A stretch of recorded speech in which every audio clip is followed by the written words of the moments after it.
Tem nada mais profundo, nem melhor lugar do mundo.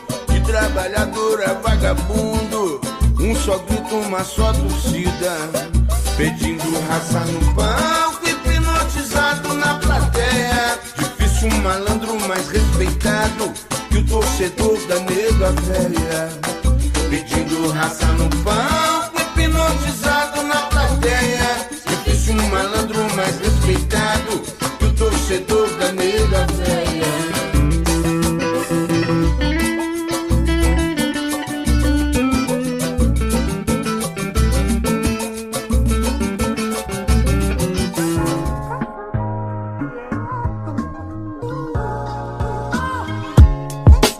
Bom, hoje no MacaCast temos um entrevistado especial, mais do que especial, um ex-presidente da Ponte Preta, que marcou o seu nome na história, até porque estava no cargo quando a Ponte chegou aí pela primeira vez num torneio internacional e pela primeira vez também numa final de campeonato internacional. Estou falando de 2013 da Sul-Americana e estou falando de Márcio Della Volpe.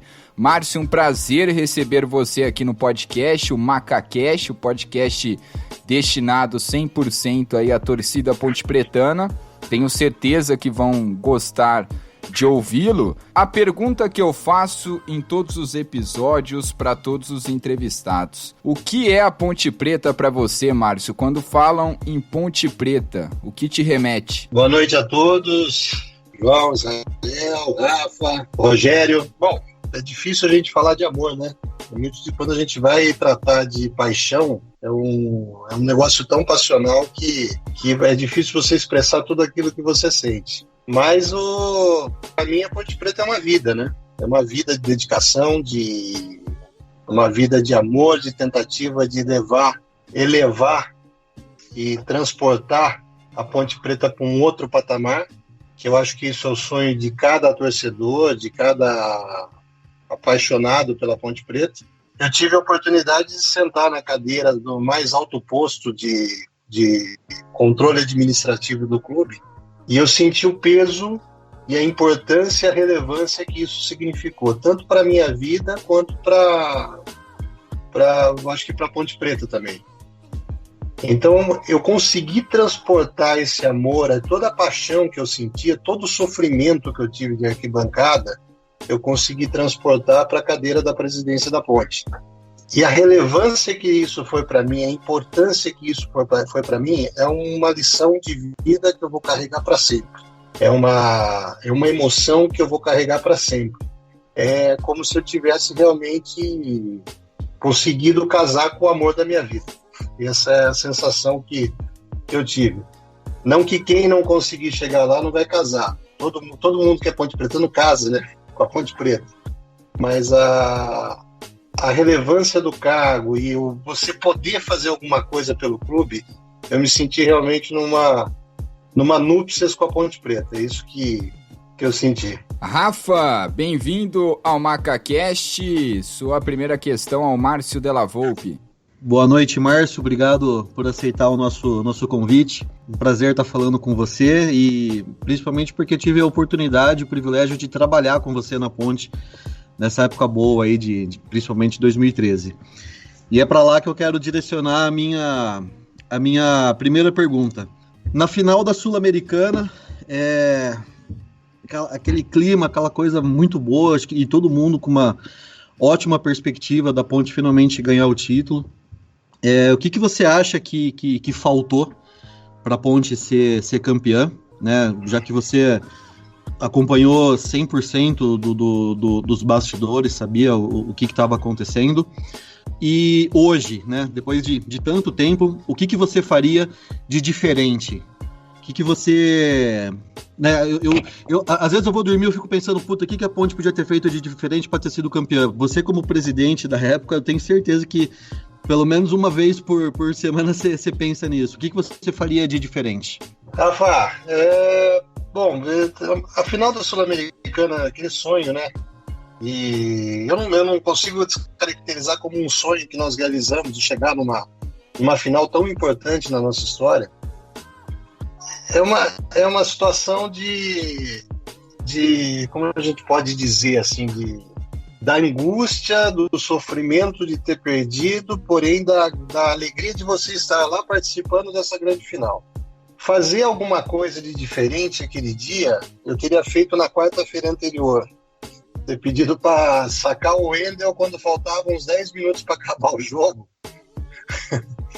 Porque é impressionante a diferença, a falta que o Wendel, pela fase que ele estava passando, a falta que ele nos fez naquele jogo foi impressionante. Parece que virou completamente o nosso time do avesso a falta dele em campo.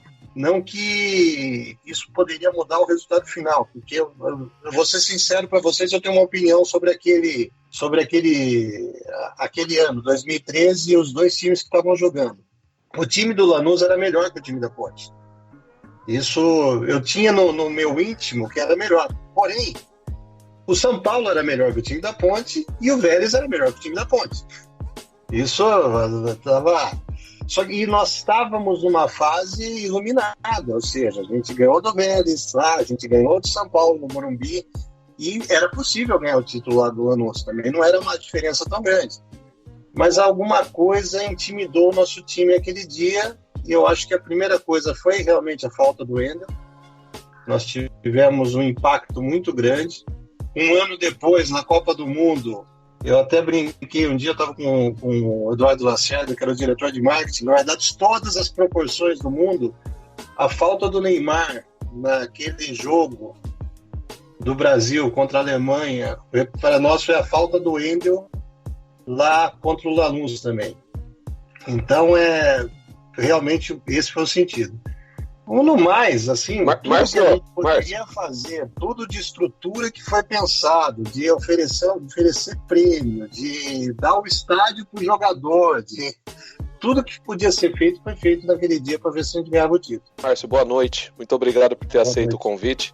Você entende de futebol, eu já tive a oportunidade de conversar com vocês, talvez você não se lembra, mas já conversei com você pessoalmente e mesmo quando, ainda na época sua de gerente de marketing, ou diretor de marketing, de bola, a gente percebi que você entendia um pouco. O Jorginho errou para você no segundo jogo? O Jorginho ele usou um esquema que ele tinha feito contra o Vélez, né? Na verdade, ele... Me esqueci o nome do volante agora. Foi tão mal no jogo que eu esqueci o nome do volante. Magal? A gente não esquece, viu, Márcio? Mas quando ele pôs o Magal com o jogo, que aliás foi o melhor jogo do Magal na Ponte Preta, com certeza foi o jogo contra o Vélez, num esquema que ele fez, o dia que ele foi me contar a ideia dele de fazer o esquema no jogo, eu falei para ele, mas você tem certeza, Jorginho? Ele falou, não, mas o Magal foi muito bem na Argentina naquele jogo, e ele falou assim, nós estamos numa fase iluminada. Eu acho que se eu colocar o Magal e deslocar o Bob para a esquerda, vai dar uma liga para mim ali, uma consistência no meio de campo, tudo mais. Eu fiquei olhando para a cara dele e falei assim, Márcio, eu falei para ele, por que você não põe o Chiquinho? Pois é. Aí, eu falei para ele, por que você não põe o Chiquinho de lateral? Ele falou assim, não, mas o Chiquinho avança muito, eu preciso segurar, e o lado direito deles é muito forte. Bom, eu nunca, na minha gestão de presidente, eu sempre tentei conversar com o treinador. Eu nunca tentei escalar o time. Eu nunca fiz isso de escalar o time. Eu falei, Jorginho, sua posição é essa, vamos em frente. Por mim, eu até falei para ele daquele dia, eu falei, por mim, eu entrava com o Jorginho. E se pudesse voltar no tempo, eu tentaria não ter mandado embora o Advíncula, que a gente mandou o Advíncula acho que uns 2 meses antes, porque aí a gente ia ter um cara de peso ali para aquela lateral lá para jogar. Mas isso é outra história, isso daí é outro complemento. E aí ele fez aquela escalação. Agora tem uma coisa que a gente fala, tanto do Bob jogando lateral, do Magal no meio. Aquele jogo é impressionante. Eu dei até uma entrevista, lembro, para a Fox, depois do jogo, e eu falei, o time não entrou em campo. Sabe, a Ponte Preta tem uma coisa com o final, gente, que é um negócio do outro mundo. Assim, não dá para entender. Olha, eu tenho bolinha de gude, campeonato de bolinha de gude, ó. Chegamos na final, vamos disputar a final? Os caras não acertam nem o dedo para jogar bolinha de gude. Eu não sei o que a Ponte tem com o final, sinceramente. Rogério, bem-vindo ao MacaCast. Tua pergunta ao Márcio Della Volpe. Ô, Marcião, tudo bem? Boa noite. Obrigado por aceitar o nosso convite para conversar direto com a torcida pontepretana. Bolinha de gude, agora você pegou pesado para mim aqui, hein? Poxa, caramba, nem bolinha de gude. Meu filho não sabe o que é bolinha de gude. Pois é, mas vamos lá. O Márcio, a gente já conversou várias vezes, né? Já fiz bastante perguntas para você, particularmente, mas eu queria que você falasse um pouco para o torcedor pontepretano da sua trajetória na Ponte Preta, né? O seu pai é um conselheiro da Ponte há muitos anos, ele sempre foi bastante influente na Ponte Preta. E eu me lembro que você começou a atuar mais próximo da administração em 2003, quando foi criado aquele Conselho Jovem, né? Uma série de conselheiros, na época mais novos, participaram daquele grupo, né? E de lá você deslanchou. Me conta um pouco dessa sua trajetória, como é que foi até você chegar à presidência do clube em 2012, e aí depois a gente segue o papo. Rogério, você inclusive esteve comigo no Conselho Jovem, né? Meu pai, ele foi conselheiro da Ponte durante muitos anos. Inclusive, ele deixou de ser conselheiro da Ponte o dia que eu estava sentado, a primeira vez que eu sentei na mesa do Conselho da Ponte Preta. Eu era do Conselho de Supervisão, se eu não me engano, que um dos membros do Conselho Jovem foi guindado para ser do Conselho da Ponte, da mesa diretora do Conselho. E o meu pai, naquela noite, ele brigou com o Sérgio Carnieri, com o Marco Eberlin, e olhou para minha cara e falou assim: eu não vou te atrapalhar aqui, não. Você quer seguir carreira aqui, você siga. E pegou e saiu do conselho. Eu lembro até hoje disso daí. Eu devia ter escutado o conselho dele, né? Eu devia ter continuado. Mas aí isso era 2003, se eu não me engano. Aqui estava numa crise desgraçada na Ponte Preta, naquele ano lá do Big Brother Ponte Preta, que a cada semana saía 2, 3 jogadores do elenco da Ponte. E eu entrei tanto na mesa do conselho quanto no marketing no clube. Tinha um diretor de marketing, que eu não vou me recordar. Eu tô ruim para nada, viu, gente? Desculpa aí, mas eu não vou me recordar agora. Eu acho que você lembra, Rogério, do nosso diretor de marketing naquela época. Era o Wesley Amaral ou não? Não era o Wesley. Não. Era um diretor chamava Márcio também, era o Marcinho, ele era dono de uma agência de publicidade em Campinas. Ele veio a falecer em 2011, 2012, Marcinho. Isso, ele faleceu de leucemia, esqueci o sobrenome dele também. Eu lembro que o Márcio era o diretor, e era eu, o Rogério, né? Você estava junto, né, Rogério? O Paulo também fazia parte do conselho, o meu irmão. E a gente estava naquela batalha louca para conseguir patrocínio para a Ponte, para tentar pôr algum dinheiro no clube, porque foi na época no ano do Banestado também, lá que supostamente o Sérgio não conseguia mais pôr dinheiro na Ponte, aquela loucura, e o Abel Braga, e vai sair, todo mundo vai sair, a gente não sabia o que fazer. Tinha que arrumar quando dinheiro. A gente foi atrás da Consigás, lembra da Consigás? A gente conseguiu conseguir patrocínio da Consigás, pusemos eles na bunda, né? Lembra que a gente colocou? A gente ficou até uma brincadeira de pôr gás na bunda da Ponte Preta para ver se andava. Foi um período realmente trágico na Ponte, né? Que você não tinha comida no refeitório, não tinha nada, e pedir ajuda para o seu Mário do Bradesco para ele mandar alguma coisa, para o Hamilton do Carrefour, que veio a ser diretor de futebol nosso na gestão 2012, 2013 da Ponte, e aí que aparecia carne, aparecia colchão, aparecia alguma coisa para a gente conseguir sustentar o clube lá, deixar o clube um pouco melhor. Depois disso eu saí, em 2004 eu saí da Ponte Preta, e em 2006, quando o Wesley assumiu o comando do marketing, eu voltei para a Ponte Preta. 2006, 2007, já no projeto do sócio torcedor da Ponte. No projeto daquele primeiro projeto junto com os irmãos, que foi feito em conjunto aqui na cidade, e aí eu comecei a trabalhar dentro do marketing. E 2008, se eu não me engano, 2008 para 2009, na eleição, numa das reeleições do Sérgio, eu assumi a diretoria de marketing da Ponte Preta. Fiquei por 2 anos nessa diretoria de marketing até 2011. Aí, em 2011, eu assumi a gestão do clube junto com o Miguel de Ciúrcio, que ano após ano, durante 6, 7 anos, o clube não conseguia subir, não conseguia nem chegar perto do acesso, aquela desgraça toda. E 2011, eu e o Miguel de Ciúrcio assumimos a gestão do clube. Eu fiquei com futebol, marketing e comercial, e o Miguel cuidava das finanças. E foi o ano que nós tivemos sucesso, que a gente conseguiu subir. Depois disso, 2011, foi o que aconteceu lá. A gente conseguiu subir no Brasileiro, e em seguida o Sérgio me chamou na sala dele e falou assim: olha, Márcio, eu vou ser afastado da presidência e eu quero que você seja o meu primeiro vice. Eu falei: não, Sérgio, eu combinei com vocês, eu era gestor não remunerado, eu falei: preciso você passar a ser gestor remunerado. Vocês querem que eu fique no clube? Só complementando, em 2012, final de 2011, então, que o Sérgio me chama para ser vice-presidente, eu falei para ele que eu não poderia ser, porque eu teria que ser gestor remunerado, porque afinal de contas eu fiquei 1 ano sem... Eu larguei minha empresa, larguei tudo para cuidar da Ponte Preta. Tivemos sucesso com o acesso. Uhum. Aí ele falou para mim, não se preocupe, que eu não confio em mais ninguém para ser o meu vice. Porque eu vou ser afastado, a oposição conseguiu uma liminar para me afastar da presidência, mas vai ser rápido, é coisa de 1 mês eu estou de volta ao cargo, você assume como vice-presidente, você vai assumir na eleição como presidente, e aí 1 mês depois eu volto e você aí volta com a sua gestão e tudo mais. Eu falei: bom, tá bom, vamos ajudar o clube, vamos fazer isso daí. Foi só a única coisa: Sérgio, eu não posso ficar descoberto. Eu preciso... Realmente o negócio tem que ser rápido, porque eu tenho que voltar para a gestão, porque eu tenho que receber. Eu estou largando minha empresa. Sim. Eu não estou pegando prolabore da minha empresa, estou pegando mais nada. E aí deu tudo certinho. Depois de 3 anos, eu saí da Ponte Preta, da presidência da Ponte.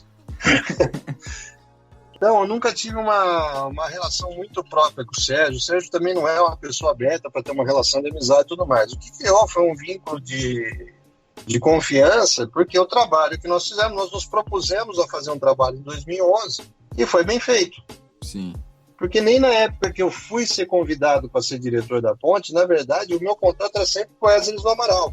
O Wesley que me guindou para dentro da diretoria de marketing, e eu não tinha muita ação. A gente tinha reuniões a cada 2 semanas, a gente tinha uma reunião com o Sérgio, Vanderlei, outros membros da diretoria, para conversar sobre os que estavam acontecendo na Ponte, mas nada assim muito próximo. E aí em 2011 que a gente se aproximou muito, porque o Sérgio nos comunicou no começo de final de 2010, começo de 2011, que ele não poderia colocar 1 centavo na Ponte, que ele estava vendendo a Tecnol, a empresa estava em due diligência, então ele não tinha como pôr dinheiro nenhum na Ponte Preta, que a gente ia ter que se virar com o que tinha lá dentro. E até o Miguel fala muito isso daí, o Miguel fala isso até hoje, que ele só liberou para nós entrarmos na Ponte, para assumir essa gestão, porque ele não tinha o que fazer, não tinha dinheiro. Então ele falou assim: deixa os dois se arrebentar aí para ver o que eles vão fazer. Sim. E no final das contas a gente conseguiu, com pouco recurso, mas conseguindo ajuda de tudo quanto é canto, e 2011 foi Corinthians, Curitiba, quem mais? Teve um pouco de ajuda do Flamengo também na época, assim, alguns clubes brasileiros nos ajudaram, o seu Mário Bradesco, mais uma vez, arrumou dinheiro, consegui dinheiro com ele para pôr dinheiro lá dentro, ajuda de muitos de empresários que ajudaram bastante a Ponte Preta naquela época, então a gente conseguiu fazer um time que deu liga, né, em 2011, um time forte em 2011. E até o trabalho de uma pessoa que também ajudou muito na época, independente, depois a gente perdeu muito o relacionamento, ele nunca mais olhou na minha cara, mas o Niquinho na época também, ele ajudou muito na montagem dessa equipe, e deu liga, o negócio funcionou. Só que já foi 1 ano que a gente subiu sem praticamente nenhum investimento de Tecnol, de Sérgio Carnier, de ninguém. A gente fez o time no peito e na raça mesmo, conseguimos montar essa estrutura. Inclusive, um prêmio que foi prometido no final de 2011 para a equipe não foi pago porque o Sérgio falou que não tinha como arrumar o dinheiro. Foi prometido na época que ele arrumaria esse dinheiro para pagar o prêmio. Sim. E depois, quando ele conversa comigo, na verdade é muito mais pela sensação do trabalho que eu estava em alta, né? Afinal de contas, eu consegui estar no grupo que fez o time subir, e eu era a pessoa que mais aparecia, que dava entrevista, que conversava, que dava cara no vestiário, que conversava com... Era uma relação de amizade tremenda com o Gilson Kleina, que era o técnico da equipe, era o Niquinho o tempo inteiro. Então, eu acabei tendo uma evidência muito grande no clube. Todas as reuniões de Federação Paulista, era tudo eu que participava, a CBF era eu que participava, tudo que quem fazia era eu. Então, nesse ponto, né, de futebol, das coisas que realmente aparecem no clube. Então, a questão de ele ter me convidado para ir para a presidência, para ser o vice dele, para assumir a presidência, realmente foi com essa questão da segurança que ele criou em mim. Agora, a relação de amizade mesmo não tinha, tá zero. André Salles, bem-vindo ao MacaCast mais uma vez. Sua pergunta ao Márcio Della Volpe. Fala, João. Muito obrigado por receber a gente aqui na nossa mesa virtual, de novo, com o MacaCast. Muito feliz de participar e queria agradecer ao Márcio também por estar atendendo a gente. Primeiro, como foi chegar na presidência do clube, né, um cargo tão importante, e se tinha isso como objetivo. Depois, se o Márcio tem a noção do peso de ter o seu nome na história do time, mas também um pouquinho de frustração por conta do título da Sul-Americana não ter vindo, de não ser o maior nome administrativo do clube, que com certeza seria evidenciado caso o título tivesse vindo. Como é que ele lida com isso? Bom, primeiro, questão de pensar em ser presidente. Jamais pensei em ser presidente da Ponte, até porque a gente tem na cabeça que para ser presidente você tem que ser rico, né?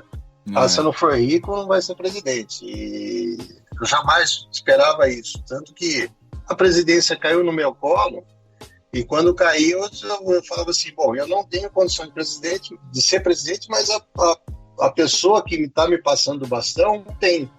Então ele vai me ajudar, que é outra coisa que não aconteceu. Então eu não tinha essa expectativa. Só que quando eu sentei na cadeira e me vi sozinho na cadeira, em termos daquela ajuda prometida, tudo mais, eu vi que eu estava sozinho ali, eu falei, bom, eu tenho que assumir e desempenhar um papel da melhor forma possível. Tem que ser realmente um gestor aqui dentro do clube. E vou fazer tudo para ser um bom gestor. É aquele negócio, né? Eu estava com a banana de dinamite na mão, eu tinha que... Eu fazia assim, se eu jogar ela para cima e deixar ela estourar em outro lugar, eu tô ferrado. Vou tentar segurar ele e segurar o pavio para não acender e explodir na minha mão. Eu vou tentar levar isso até o final de qualquer jeito. Quanto à importância de ter sentado, se eu sei a importância disso daí, nossa, foi o que eu disse no começo da entrevista, é uma emoção, é uma consolidação de toda a paixão que eu tive pela Ponte Preta, conseguir efetivamente fazer alguma coisa pela Ponte. Isso é uma gratidão, é uma experiência, é um orgulho tremendo. E quando você fala da Sul-Americana, eu sempre me lembro do meu irmão falando para mim na Sul-Americana, porque agora que acabou o jogo contra o Lanús, eu voltei pro hotel, fiquei que nem um zumbi no hotel, rodando para todo canto, porque eu estava inconformado, como todo Ponte Pretano estava, triste, tudo mais. Aí meu irmão chegou para mim, ele estava ali, ele virou para mim e falou, Márcio, você preferia estar em casa assistindo o jogo pela televisão, vendo São Paulo jogando contra o Lanús? Essa é a sua intenção? Aí eu olhei para a cara dele e falei assim, estamos aqui, pô, independente do que aconteceu, é 50% de chance que você tinha de perder o jogo. Então, pô, vamos acostumar com isso, vamos trazer isso vamos fazer isso como uma história de elevação da Ponte Preta. Tudo bem, a gente chegou mais uma vez numa final, mais uma vez não jogamos nada, mais uma vez perdemos. Mas vamos tratar isso como uma elevação, como um avanço de vida, isso daqui. Para mim, aquele momento foi uma palavra assim que pegou, falou assim, aconteceu, eu fiquei triste, fiquei chateado, para conseguir assistir aquele jogo do Lanús, o VT do jogo do Lanús demorou uns 5, 6 meses para conseguir sentar e assistir aquele VT. Eu fui assistir até hoje, hein, Márcio? Eu não consegui assistir até hoje, Márcio. Eu consegui ver, assim, quando chegou. Eu lembro que eu cheguei no Brasil naquele dia de manhã, na noite. O Grêmio ia começar a jogar, eu acho que no dia seguinte, o Atlético Mineiro, desculpa, começava a jogar no dia seguinte ou no outro, lá no Campeonato Mundial, então ainda a atenção estava voltada para o jogo da Ponte, mostrando o lance e tudo mais. Eu desliguei a TV, me tranquei num quarto escuro, fiquei fechado ali e não consegui olhar para nada. E eu lembro quando eu fui ver o jogo, na Copa do Mundo 2014, um dia parece até bobagem, né? O Cristiano Ronaldo, que estava no CT da Ponte lá, sim, seleção portuguesa, e o Cristiano Ronaldo parado lá fazendo tratamento. Aí o Cristiano Ronaldo conversando, não sei o que, e me apresentando para ele: olha, esse aqui é o Márcio, presidente da Ponte e tudo mais. Puxa vida, eu jovem, puxa, que legal, não sei o que. Ele olhou pra minha cara e falou assim: poxa, que pena que vocês perderam pro Lanús, né? Eu vi o jogo, ele falou pra mim. Putz. Você viu o jogo? Eu vi o jogo. Porra. Mas não se preocupa. Aí sim. Mas não se preocupa, que o time deles era bem melhor que o de vocês. Ele falou: não, preocupado eu fico, eu queria ganhar o jogo. Ele falou assim: mas o Lanús era bem melhor que o Ponte Preta. Eu falei: mas como é que você fala isso com tanta propriedade? Ele falou assim: porque eu assisti uns 3 jogos da Ponte e vi 3 jogos do Lanús. Caraca. Aí, nesse dia à noite, eu peguei, custei na internet e fui ver o jogo. Eu fui ver esse jogo de volta. Aí foi que eu fui assistir o jogo. Mas é aquele negócio, assim, o momento, a emoção, toda a característica de tudo que nós passamos nesse campeonato, toda essa emoção desse campeonato, gente, tanto para mim quanto para vocês que assistiram, que estavam lá, ou que estavam aqui em Campinas, que sofreram. É uma coisa, assim, não tem... Depois disso, qual que é a alegria que nós tivemos depois daquele dia? De emoção, de coisa. Não que aquele dia foi uma alegria, mas a expectativa que nós tivemos aquele dia contra o Corinthians, no Campeonato Paulista, foi a mesma expectativa? Eu acho que não. Ou mesmo contra o Náutico, aquele jogo lá que o Adriano perdeu o gol embaixo da trave, não tinha a mesma coisa. Aquilo que nós vivemos foi único. A gente precisaria viver uma coisa igual que aquilo. Uma final igual àquela, para ter alguma coisa do mesmo jeito. Então é triste, poxa, me abalou, fiquei abalado tremendamente, só que foi um feito que nós fizemos na história da Ponte Preta. Eu acho que a Sul-Americana, ela obviamente teve a frustração do último jogo, né, em Lanús, mas ela, eu acho que ao mesmo tempo que ela frustrou uma parte da torcida que acabou querendo ou não se afastando, eu até levo a Sul-Americana como um desses motivos. Depois 2014, depois teve 2017, como você citou também, como um desses motivos, talvez, para o torcedor se distanciar um pouco. Mas, ao mesmo tempo, eu enxergo que essa campanha da Sul-Americana marcou uma geração mais nova até de torcedores e conquistou uma geração mais nova, porque, querendo ou não, a Ponte foi na Argentina e venceu o Vélez com um gol de chapéu do Fernando Bob. Foi na Colômbia, aquela pressão toda, aeroporto na beira de um penhasco, o time achando que ia todo mundo morrer, e acabou perdendo, mas passou. Isso antes do Vélez. Depois teve o São Paulo vencendo o Morumbi de virada, uma chuva, 3-1, 60 mil negros no estádio, um negócio absurdo. E depois Mojimirim, Pacaembu. Então são tantas as histórias que, claro que a final na Argentina, eu acho que ela gera uma frustração. Mas esses outros, o caminho até chegar lá foi algo assim, como você disse, marcante, né? Único. Acho que vai ser... Eu espero que não seja difícil a gente viver de novo. Mas pela realidade, infelizmente, é um pouco difícil a gente viver de novo esse caminho, assim, briga com o Juvenal, umas coisas assim de louco, que a Ponte tava iluminada ali, tava uma coisa de louco. Mas a minha pergunta é se mesmo com essa Sul-Americana... Oi? Eu costumo dizer, só sem querer te cortar, mas antes da pergunta, para puxar o gancho, sim, eu costumo dizer, e já ouvi muito de muitos outros torcedores, que costumam dizer que fariam tudo de novo, cara. Mesmo sabendo do final, sabendo que a gente iria para Lanús e a gente perderia o jogo sem entrar em campo, como o Márcio falou, e a gente viu que a Ponte não entrou em campo, a gente faria tudo de novo. Eu fui em todos os jogos, eu só não fui para Colômbia, porque minha mãe ajoelhou na minha frente depois de ver um vídeo do aeroporto e pediu pra eu não ir. Eu só não fui pra Colômbia por causa disso, mas o Fred, que é participante assíduo aqui, foi lá pra Colômbia. E, pô, eu viveria tudo de novo e acho que o torcedor ponte pretano em geral também, né? Sim. Eu lembro que na época dessa final da Sul-Americana eu tava no segundo ano do ensino médio e eu reprovei de ano porque eu tinha que fazer uma escolha. Ou eu encarava uma semana de ônibus pra ir pra Buenos Aires, que eu tinha prometido pra mim que eu só ia pra fora do Brasil se a Ponte chegasse numa final, e ela chegou e eu não tive escolha. Eu falei, ou eu reprovo de ano, que era semana de prova, ou eu encaro uma semana de ônibus, que eu não tinha dinheiro pra comprar passagem aérea. Óbvio que eu escolhi uma semana de ônibus. Não me arrependo, mas a pergunta é justamente sobre arrependimento, Márcio. Mesmo com a Sul-Americana, no caso na sua época de presidente, principalmente é o teor dessa pergunta, mas também em outros aspectos que você ainda não era presidente. Mas mesmo com 2011 que você fez parte, 2014 com a Série B, 2013 com a Sul-Americana, em algum momento atual você se arrependeu ou se arrepende de ter chegado ao cargo de presidente da Ponte, porque eu acho que você começa a criar um telhado de vidro, né? Não sei se você concorda comigo, mas eu acho que você se torna presidente, não você, mas a pessoa se torna, mas ela se sujeita a muitas coisas quando ela se torna presidente, né? Ela se sujeita a críticas, a torcedor pegando no pé, talvez a ameaças, a processos, a dor de cabeça. Então, depois que você viveu isso, em algum momento você se arrependeu ou você se arrepende de ter chegado a esse cargo na Ponte, de ter vivido tanto a Ponte Preta assim? Jamais. Nenhum arrependimento, nenhum. Eu perdi muito na vida.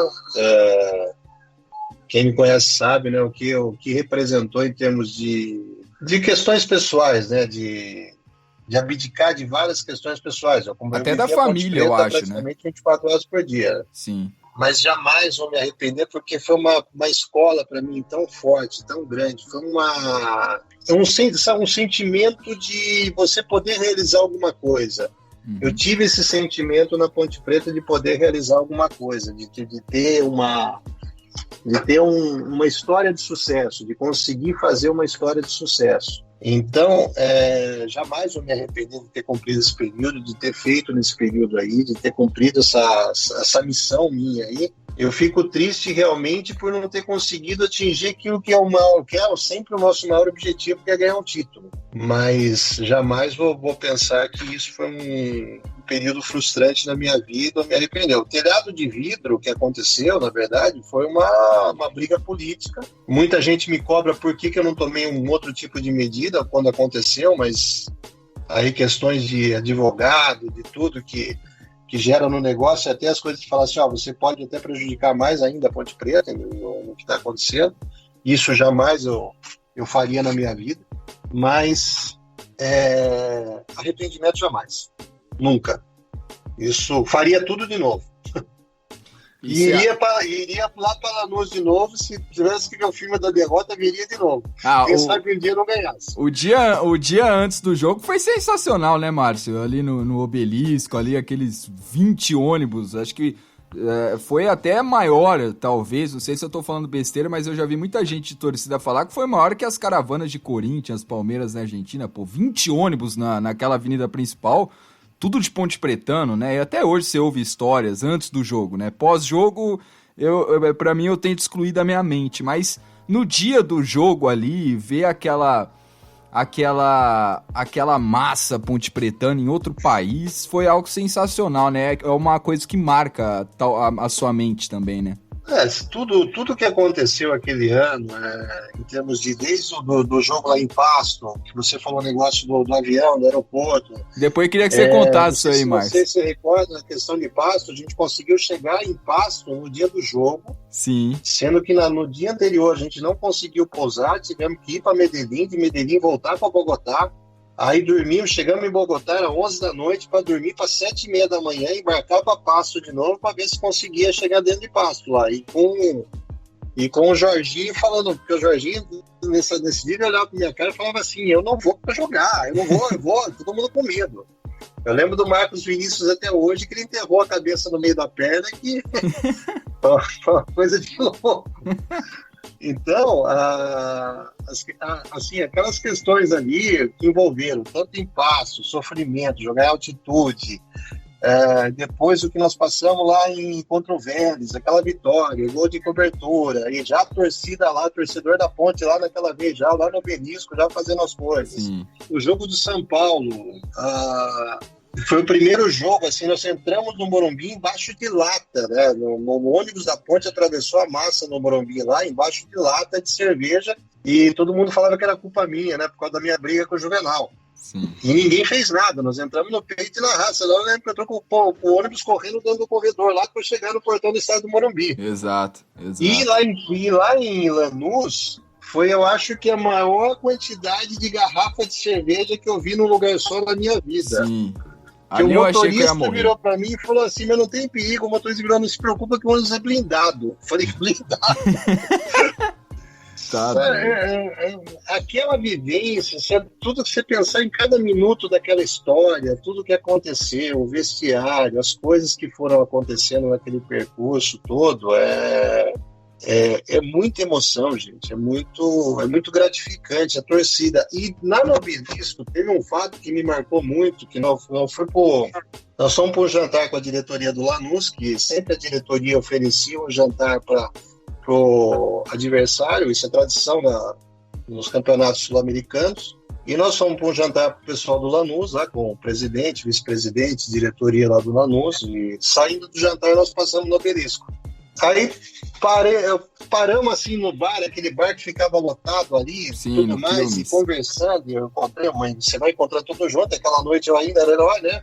Aí não tinha... O jogo estava para acontecer ainda, eu ainda era a pessoa que poderia trazer o título da Sul-Americana. E eu lembro, me marcou muito um torcedor da Ponte, que saiu de ônibus, ele olhou para minha cara e falou assim, presidente, meu filho nasceu hoje, às 4 horas da tarde no Brasil. Eu falei, poxa, que legal. Ele falou assim, mas eu não conheci ele, eu nem sei se eu vou conhecer. Caraca. Mas como assim? Então, eu saí de Campinas, minha mulher estava grávida, ela brigou comigo, eu peguei o ônibus com a turma para cá, com a turma da jovem para cá. Aí hoje eu fui ligar para casa, atendeu a mãe dela, falando para mim, não apareça nunca mais aqui na minha frente, seu filho nasceu hoje no hospital lá e a sua mulher está sozinha lá no hospital. E você nunca vai ver o seu filho na vida. Meu Deus. Aí ele olhou pra minha cara, presidente, se a gente ganhar amanhã, eu não quero nem saber de olhar pra cara do meu filho. O nível de responsabilidade dessa loucura que é essa paixão pela Ponte Preta, e logicamente os outros times também têm o seu nível de paixão, mas você fica pensando essa responsabilidade do seu lado, que vão jogar nas suas costas depois, né, numa caso de uma derrota, e vão te dar valor no caso de uma vitória. Pô, isso é um negócio, né, de uma emoção inimaginável. Realmente você ficar estarrecido com tudo isso daí que acontece, com todas as coisas, ficar pensando em querer lutar cada vez mais para trazer a vitória, para trazer o que aquela pessoa está esperando de você. Nunca tive arrependimento, as histórias são maravilhosas e se precisar vou viver tudo de novo mais uma vez, mais 10 vezes se precisar. Márcio, lembrando todas essas histórias aí, eu me lembro também da contrapartida disso, que a Ponte estava muito mal no Brasileiro, né? Caiu principalmente na minha opinião, pela a campanha do primeiro turno, mas a minha pergunta é o seguinte, houve alguma solicitação para que a Ponte abandonasse a Sul-Americana e focasse no Brasileiro, para que não houvesse prejuízo financeiro caso a Ponte não fosse rebaixada? Chegou de fato uma ordem superior para que a Ponte largasse a Sul-Americana? Não, a ordem superior não era porque o superior ali era o presidente, né? No caso, era eu. O que veio foi uma conversa de diretoria, no caso, o nosso presidente de honra, né, que no dia, nós tivemos um jogo contra o Vasco. Vamos, só para pegar um breve histórico desse período, que é importante. A pressão, na verdade, o que aconteceu naquele breve histórico. Nós caímos naquele ano, uma coisa que eu vou repetir sempre, vou falar sempre, nós caímos naquele ano pelo nosso primeiro turno. Tanto que o nosso segundo turno, nós acabamos naquele ano no Campeonato Brasileiro em nono ou 10º lugar. Ou seja, nós fizemos um segundo turno bom, mais um primeiro turno totalmente sofrível, que nós ficamos lanterna praticamente o primeiro turno inteiro, né? Fizemos 14, 15, 16 pontos, uma série de cagadas nossas, da diretoria de futebol, minha, que eu participava também junto com a diretoria de futebol, que depois que a gente conseguiu engrenar o time junto com a Sul-Americana e conseguimos fazer, dá até uma esperança de não cair naquele campeonato, né? A Ponte ganhou perdeu em Pasto, mas se classificou. E já em Pasto já tinha uma conversa que começou até pela Rádio Bandeirantes na época, falando que a Ponte devia ir com o time reserva porque a Sul-Americana não prestava para nada. Não, o Sul-Americano não presta para nada, a Ponte Preta tem que se preocupar com o brasileiro. A gente tinha acabado de empatar com o Fluminense no Maracanã, tomamos um gol no último minuto de jogo. E daí começou essa historinha e não sei se já evocado pelo presidente de honra, já começou a falar para nós que é melhor pôr o time reserva, porque nós estamos disputando um torneio internacional, certo? Não vamos ficar com essa história de time reserva, vamos jogar o time que tem que jogar. E eu lembro até hoje que ele ligou, a gente estava chegando pro jogo em Pasto lá, ele ligou no celular que sugeriu uma escalação diferente, porque o time, precisava preservar jogador, nós temos um jogo importante aqui no final de semana, e papai, não sei o quê, e a gente jogava contra o Vasco no final de semana seguinte, e seguimos o caminho que tinha que seguir. O jogo em Pasto foi aquela pauleira, conseguimos sair de lá com uma derrota de 1-0, mas com a classificação. E no final de semana o jogo foi com o Vasco, depois de uma viagem desgraçada de volta, né, para São Paulo. Fomos jogar contra o Vasco, fizemos aquele jogo, uma vitória de virada no final do jogo, ganhamos de 2-1. Sim, uma chuva. Uma chuva, né, tremenda. Isso. Viramos aquele jogo, e aí eu lembro que na segunda-feira toca meu telefone, era o Sérgio, falou assim: olha, tudo bem, como é que tá? Como é que estão as coisas? Beleza, assim, papai, tá, o time tá assim, tá assado, assim. Coloca o sub-20 para jogar. Eu fiquei quieto no telefone e falei assim: bom, vamos fazer o seguinte, Sérgio, tô indo para aí. Peguei o Marcos Vinícius, que era o gerente de futebol, o Hamilton, que era o diretor de futebol, e seguimos lá para o escritório do Sérgio. E claramente ele falou para nós, falou assim: olha, se você colocar, vocês vão rebaixar o time, mas para um pouquinho, o campeonato a gente já tinha feito, nós estamos... eu tenho uma opinião no futebol, gente, que o time de futebol que você contrata tem que jogar. Se é final de semana, meio de semana, se vai jogar 3 vezes na semana, o time tem que jogar. Não joga quem tá machucado, quem tá suspenso, o resto tem que jogar. A gente paga salário pros caras para isso. Eles têm que dar o camisa, eles têm que dar o sangue, eles têm que mostrar por que eles estão lá. E aí falou: não, porque você vai cair no Brasileiro, porque você tem um jogo com o Vitória no final de semana que vem, que é jogo-chave, que tem que ganhar o jogo do Vitória. Então, não era nem Vitória na época, superava lá no outro final de semana. Lá era Vitória. Acho que era o Criciúma no outro final de semana. Eu acho que não foi aquela derrota depois do Vélez contra o Vitória aqui, que o time chegou o Adrianinho até relatou. Não, esse jogo foi de Campinas no meio da semana, que estavam todos os ingressos já vendidos. Foi o primeiro jogo contra o Vélez em Campinas, foi 0-0. Sim. No outro final de semana a gente jogava contra o Criciúma lá em Criciúma, que era o candidato direto de um contra o outro no rebaixamento.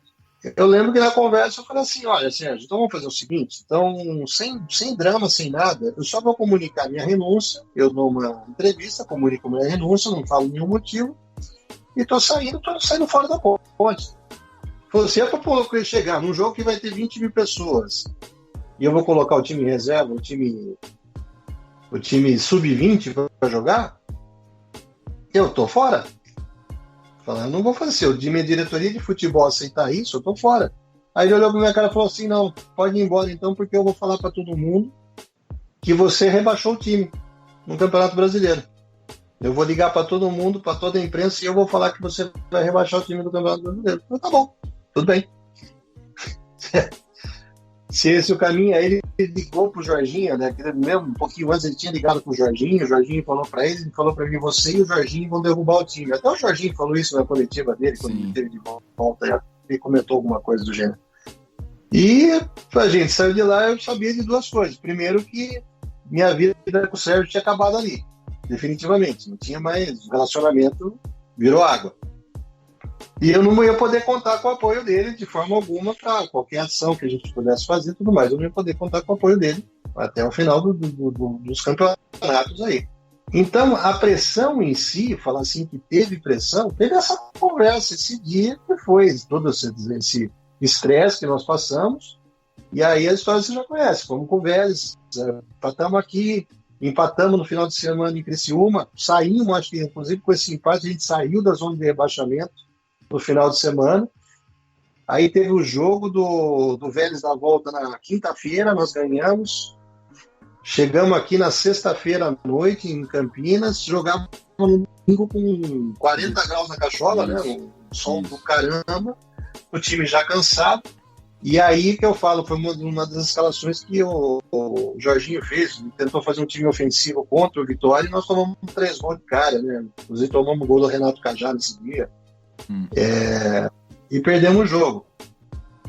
Aquela questão ali, depois disso não teve mais nenhuma pressão, não teve mais nada, só não teve relacionamento mais, mas pressão não teve. De alguma maneira atrapalhou essa quebra do relacionamento no andamento, ou foi algo assim que aconteceu e seguiu tocando o barco e, enfim, não entrou em cena assim essa... Porque a gente escuta muito, né, que porque rachou, isso dificultou, porque um queria, outro não, faltou dinheiro. Isso atrapalhou?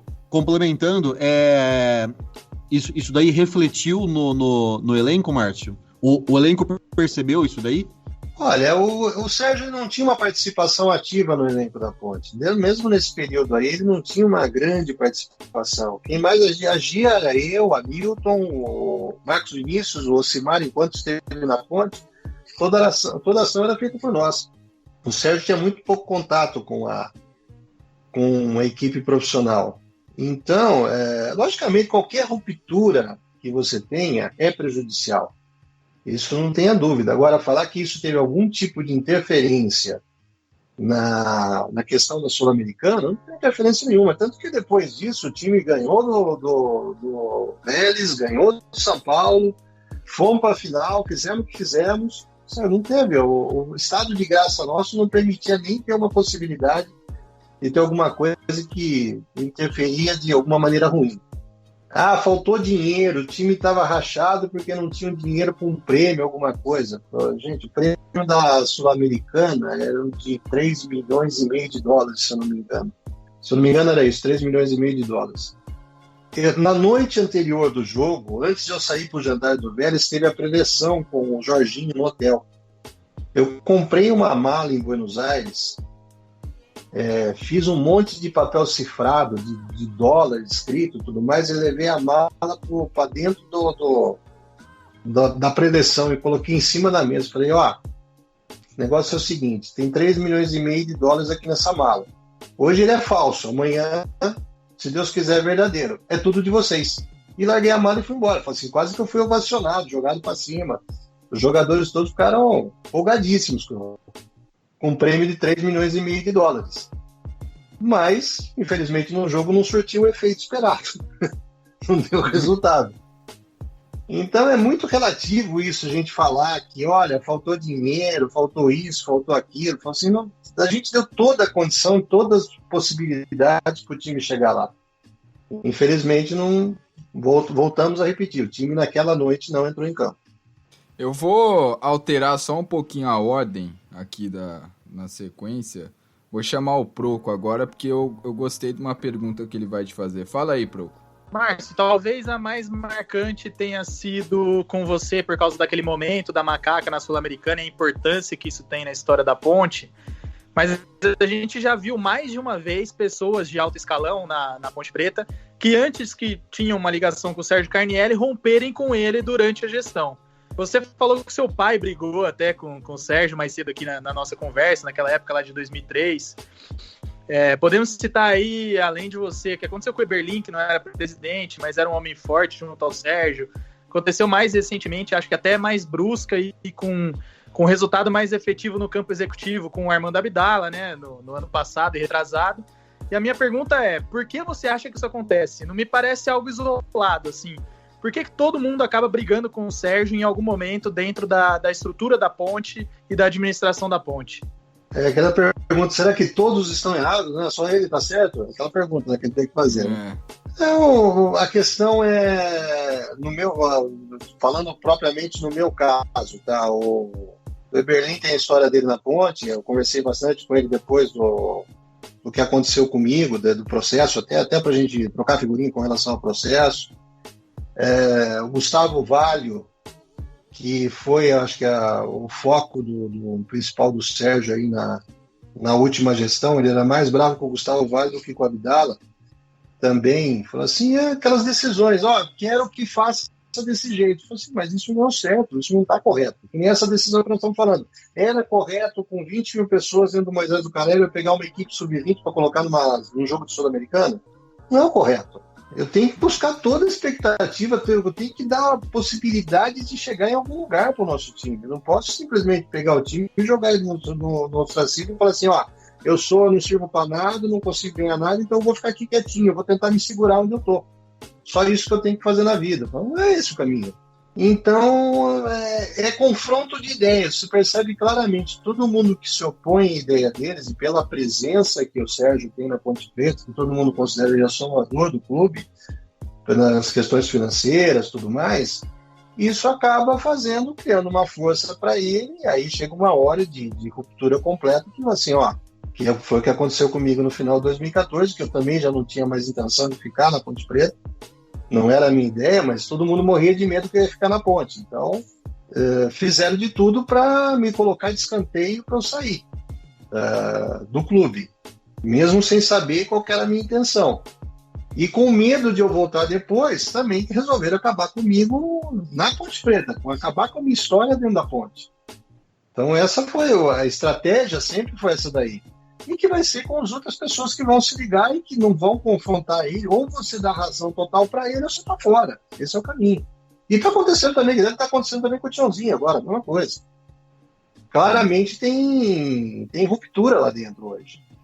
É o mesmo processo de fritura, você vai consequentemente vai acontecendo, gestão está acontecendo. Rogério, acho que chegou a hora daquela, hein, Rogério? Vamos lá, João. O Rogério vai fazer, que sacanagem. Me deram essa missão, Márcio. Vamos lá. Márcio, cuidado que o Rogério costuma fazer todos os nossos entrevistados chorarem, hein, cara? Cuidado, se prepara aí. Não, as lágrimas do Márcio secaram depois de 2013. Vamos lá. A gente estava falando aqui você estava falando de Sérgio Carnielli, da sua presença na ponte, da sua influência em relação aos diretores que atuam no clube. Eu tive analisando o balanço financeiro, Márcio, de 2012, 13 e 14, que é o período que você foi presidente da ponte, certo? Nesses 3 anos, pelo que consta no balanço, que está disponível no site do clube, Sérgio Carnielli, pessoa física, fez um aporte de quase 30 milhões de reais. Para ser mais exato, 27,6. Então foram 10 milhões em 2012, 8 milhões em 2013 e 9,6 milhões em 2014. Isso aqui consta em balanço o aporte financeiro do Sérgio. O que precisa ser feito na Ponte Preta para que essa dependência financeira aqui fica muito claro em todos os presidentes que passam no clube, tem uma dependência financeira do Sérgio Carnielli para cobrir os gastos que tem o clube. O que precisa ser feito para se evitar esse tipo de situação? Porque independente de quem tem gente que gosta do Sérgio, tem gente que não gosta. Mas ficar claro que para um clube de futebol, uma associação, ela não pode ficar eternamente dependendo financeiramente de uma só pessoa, né? O que você planejaria para a Ponte Preta não depender financeiramente de uma pessoa? Vamos esquecer a figura do Sérgio, vamos colocar uma pessoa só, um mecenas, que vai lá e sempre faz um aporte financeiro para os presidentes que estão precisando. O que precisa ser feito para se evitar essa situação? Rogério, tem uma situação, principalmente essa questão de balanço da ponte aí. Em 2012, basicamente o Sérgio não fez nenhum aporte na Ponte Preta. Isso daí foi um ajuste de mútuos que foi feito até 2009 e 2010 que precisavam ser ajustados. Então, em 2012, principalmente esse ano de 2012, não teve. Em 2013, teve uma situação no começo do ano que o Sérgio, que nós estávamos numa briga com a Globo para ver se a gente conseguia tirar um dinheiro a mais da Globo. E a Globo começava a pagar, desde fevereiro a Globo começa a pagar o Campeonato Brasileiro. E nós numa briga com eles e falamos assim, olha, vamos bancar a briga? Vamos até as últimas consequências dessa briga? Vamos. Então nós pegamos, o Sérgio fez um financiamento no Banco do Brasil, em nome dele, e a Ponte pagava o Sérgio esse financiamento. Então ele pegou, através do financiamento do Banco do Brasil, ele aportou dinheiro na Ponte e a gente pagava esse financiamento. Também colocou dinheiro lá dentro e a gente devolvia o dinheiro para ele. Isso nos rendeu, junto à Globo, essa briga aí, nos rendeu uns 3 milhões a mais no contrato final nosso com a Globo. Não foi uma grande coisa, mas foi 3 milhões a mais que nós conseguimos ganhar. Só que não foi uma injeção direta do bolso do Sérgio na Ponte Preta, tanto que esse dinheiro foi voltando para ele. E em 2014, isso eu estou falando da minha gestão, tá? Em 2014, essa entrada de dinheiro é do final do ano. Isso é quando eu saio da Ponte Preta, ele resolve fazer esse aporte financeiro, que não sei se vocês se lembram dos acontecimentos de 2014, né? Ele aportou um dinheiro no meio do campeonato, ele chegou lá uma época, um dia que eu fui viajar, ele foi lá e avisou todos os jogadores que estavam com salários pagos lá, que foi a época que o time da Ponte já estava montado, todo mundo já viu que ia subir, e aí ele resolveu entrar justamente com medo que aquilo me desse força para eu continuar na Ponte Preta depois. E o foco era me tirar da Ponte Preta daquela época, com certeza. Então, dentro da minha gestão, efetivamente, o dinheiro do Sérgio, assim, líquido que eu tive dele, foi esse dinheiro de começo de ano de 2013 para tentar uma negociação melhor com a Globo, mas que foi devolvido para ele. Mensalmente a gente pagava a prestação para ele, até eu sair da Ponte, inclusive, continuava se pagando essa prestação para ele. E não teve nenhuma coisa.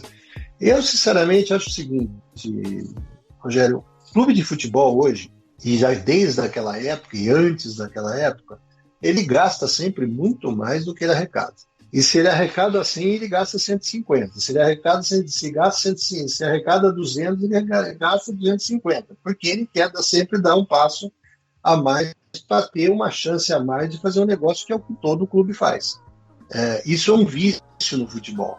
E você vai jogando tudo que você tem de administrações passadas, desde quando isso começou a acontecer, você vai empurrando o negócio sempre para frente para a próxima cota. Olha, a próxima cota eu ajusto a cota antiga, e isso sempre vira uma bola de neve, como qualquer mundo empresarial sabe. A única coisa é que o futebol tem as suas nuances de ter privilégios de pagamento, de tentar rolar uma dívida, de fazer alguma coisa, de ser executado, de justiça. Sempre tem alguma coisa que ele consegue administrar esse processo.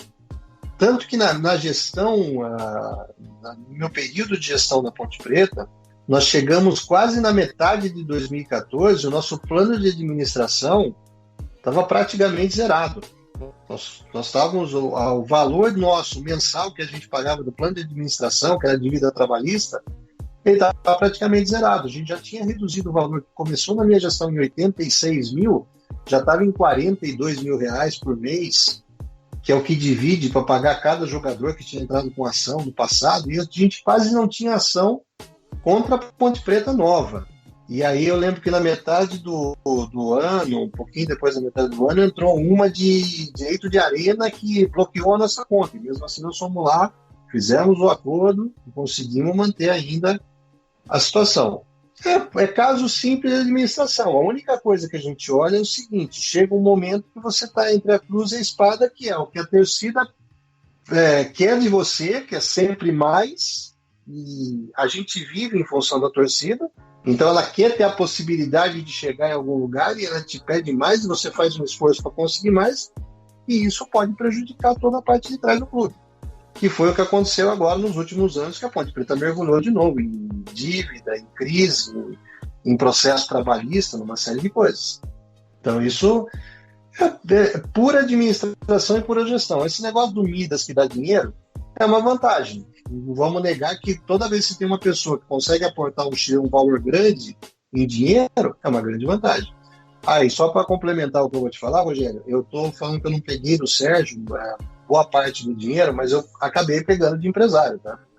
Eu peguei do Fernando Garcia, eu peguei do Marco Sanches. Eles me ajudaram muito, principalmente em 2014, a montar a equipe, até aquela equipe para a gente subir. Então, eu precisei numa outra ponta de um outro dinheiro. Por quê? O custo que você tem mensal. Se você quer subir, quer fazer alguma coisa, tem que gastar um dinheiro a mais, não tinha jeito. Israel, tua pergunta ao Márcio Della Volpe. Márcio, cara, que sabatina, hein? Porra, esse momento aí, essas 3 últimas perguntas foram muito interessantes.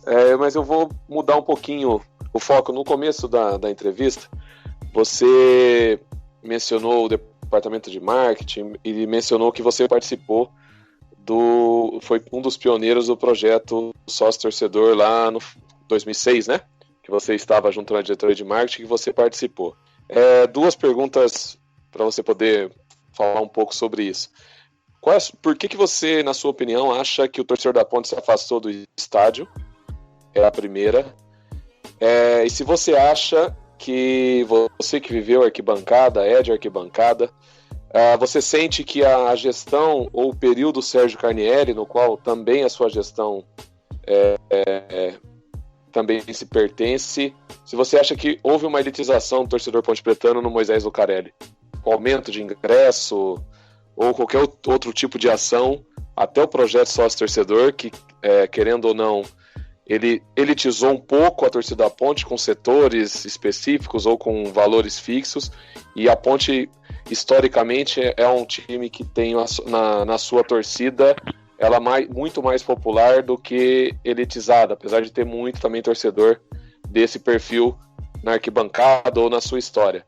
Você acha o porquê que a torcida da Ponte sumiu do estádio, e se você acha que a gestão Carnielli elitizou esse torcedor que não vai mais no majestoso, às vezes nem quando o ingresso está barato. A gente viu esse ano, ou se é só o campo que isso, tem uma outra coisa, se é só o campo que reflete isso. Porque a gente viu 2019, 2018, primeiro semestre desse ano, grandes jogos, ou a Ponte jogando com times grandes de torcida, e a Ponte não levou mais que 5 mil pessoas no estádio.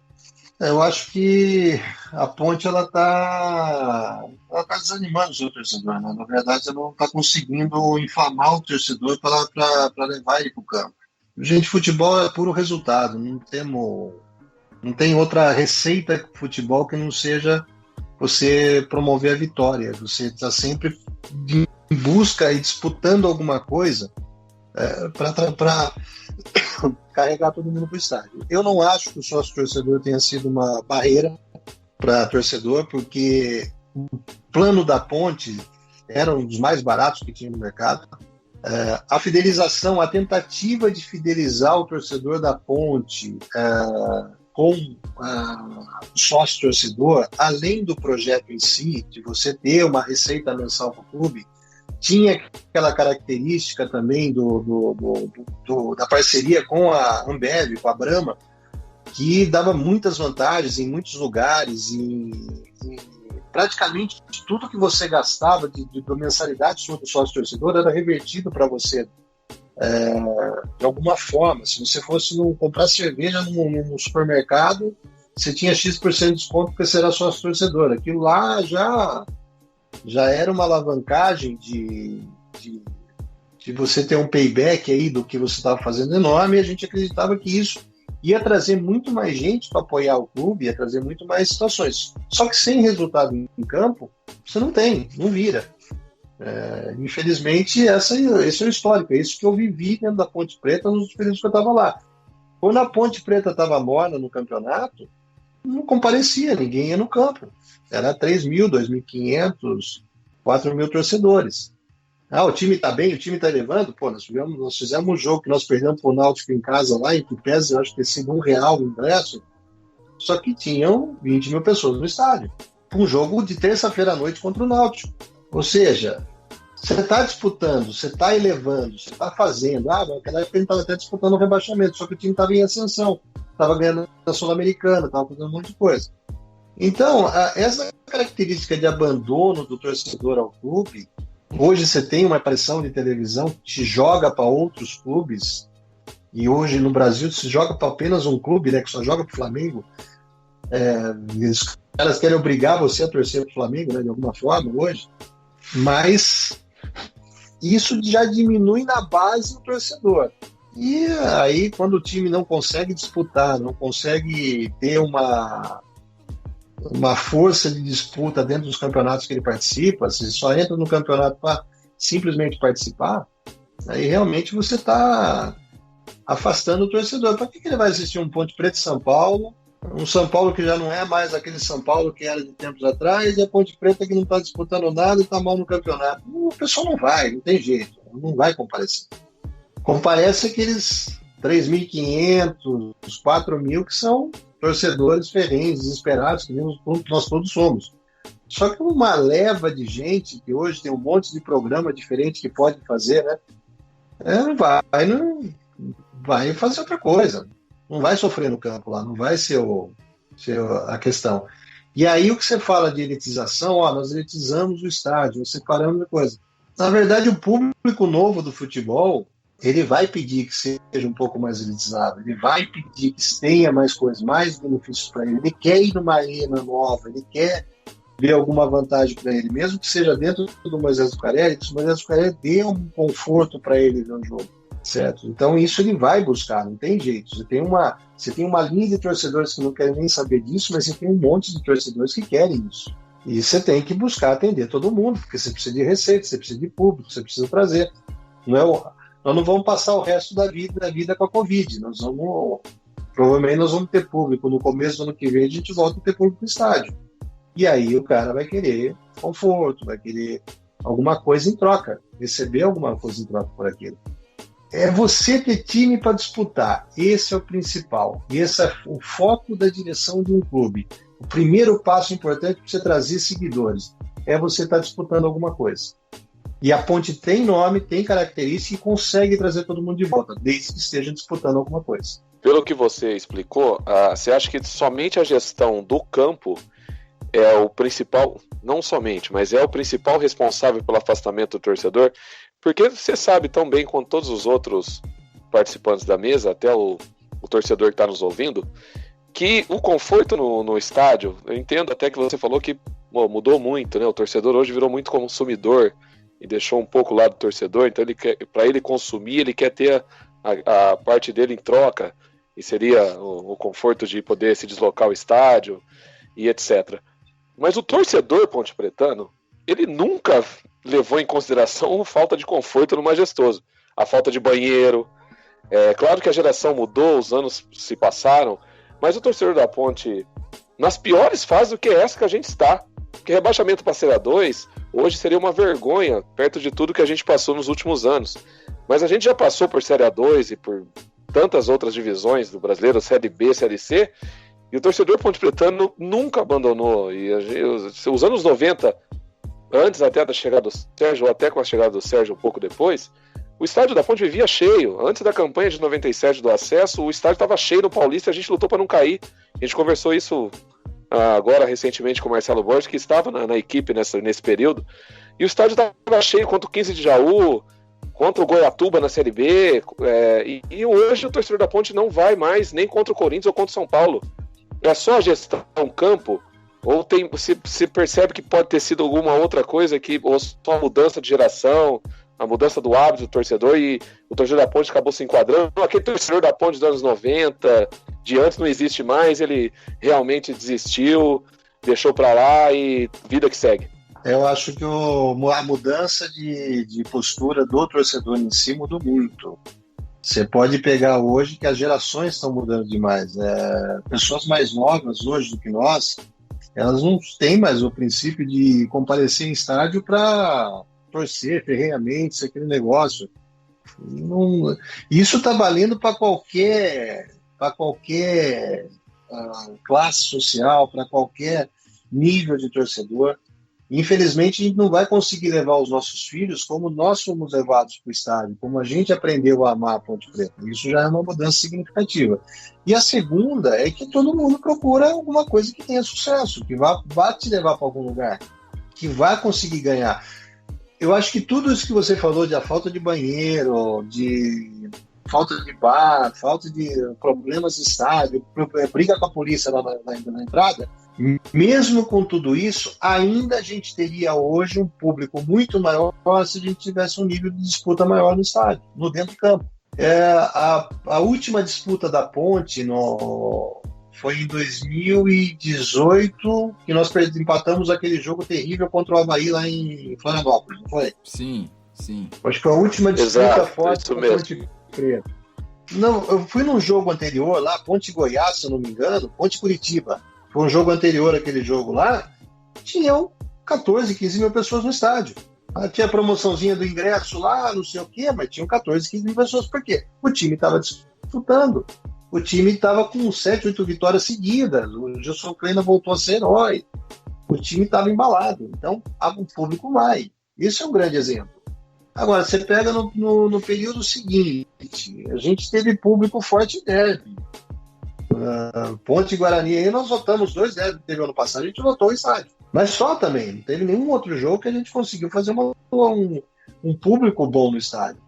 Por quê? Chama atenção, a gente não perdia faz muito tempo do Guarani, a gente estava numa fase, essa fase não era muito boa, mas a fase dele talvez fosse pior, e a gente tinha grande chance de vitória, e, jogando para cima, e tem aquele clima. Tem público, a gente consegue o público, só que você tem que estar disputando. Sem disputa, se entrar meio borocochô no campeonato, lá, não vai, não atrai público, não adianta. Eu lembro muito do Paulo Gagliardi, não sei se você lembra dele, do Bertinho. O Bertinho falava muito pra gente, falou pra mim, falou pro Rogério também, acho que o Rogério vai lembrar disso daí. A Ponte Preta era o time dos 3 mil. Era 3 mil torcedores, 3 mil camisas vendidas, 3 mil... Eu lembro disso todo dia, Márcio, todo dia.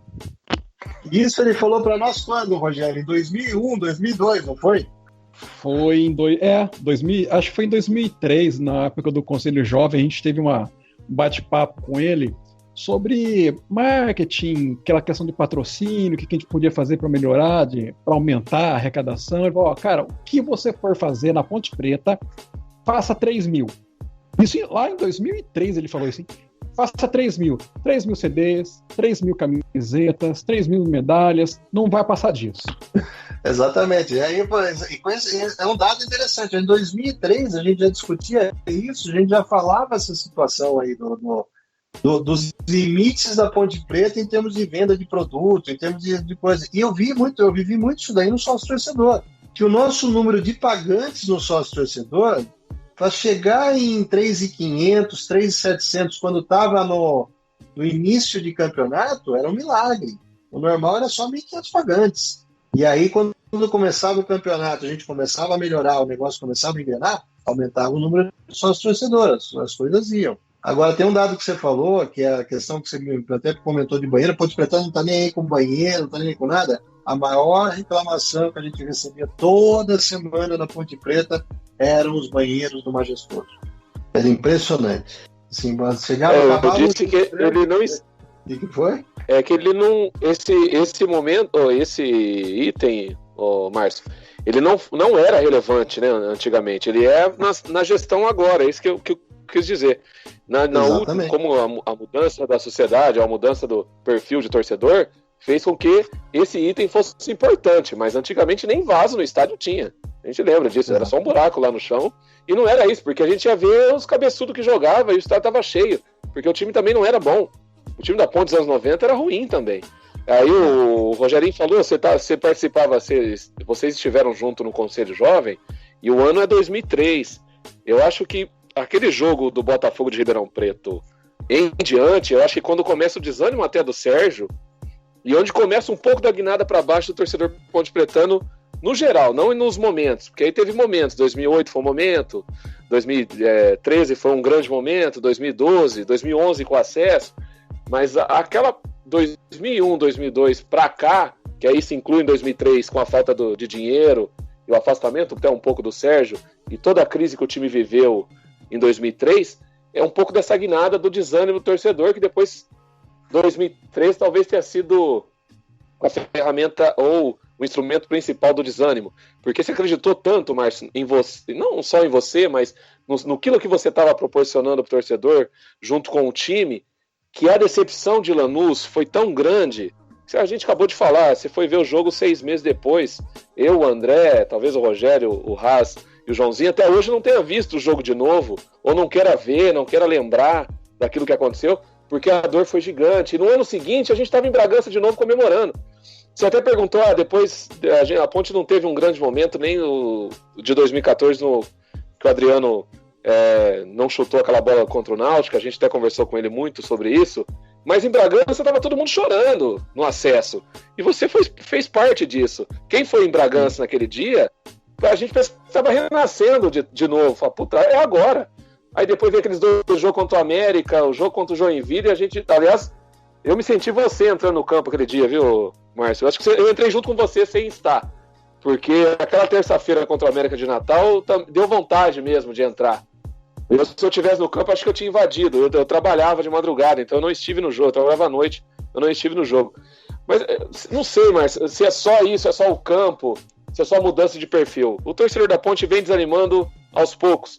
E eu acho que, infelizmente, tudo isso que a gente está conversando agora faz com que nem os 3 mil mais tenham interesse. Porque vai acabar chegando um momento que nem os 3 mil vão querer ir mais, se mantiver do jeito que está aí.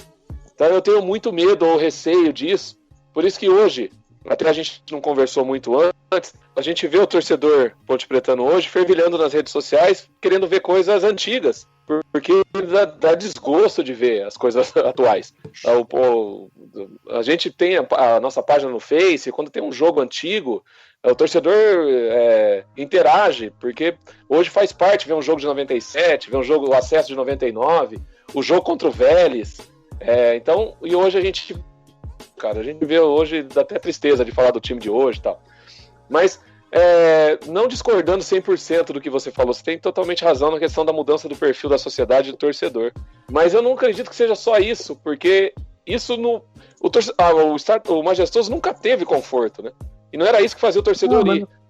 Mas não é questão de conforto, por isso que eu reputo na gestão futebol, se você está disputando alguma coisa, se você vai para uma final de Campeonato Paulista hoje, você vai ter o público.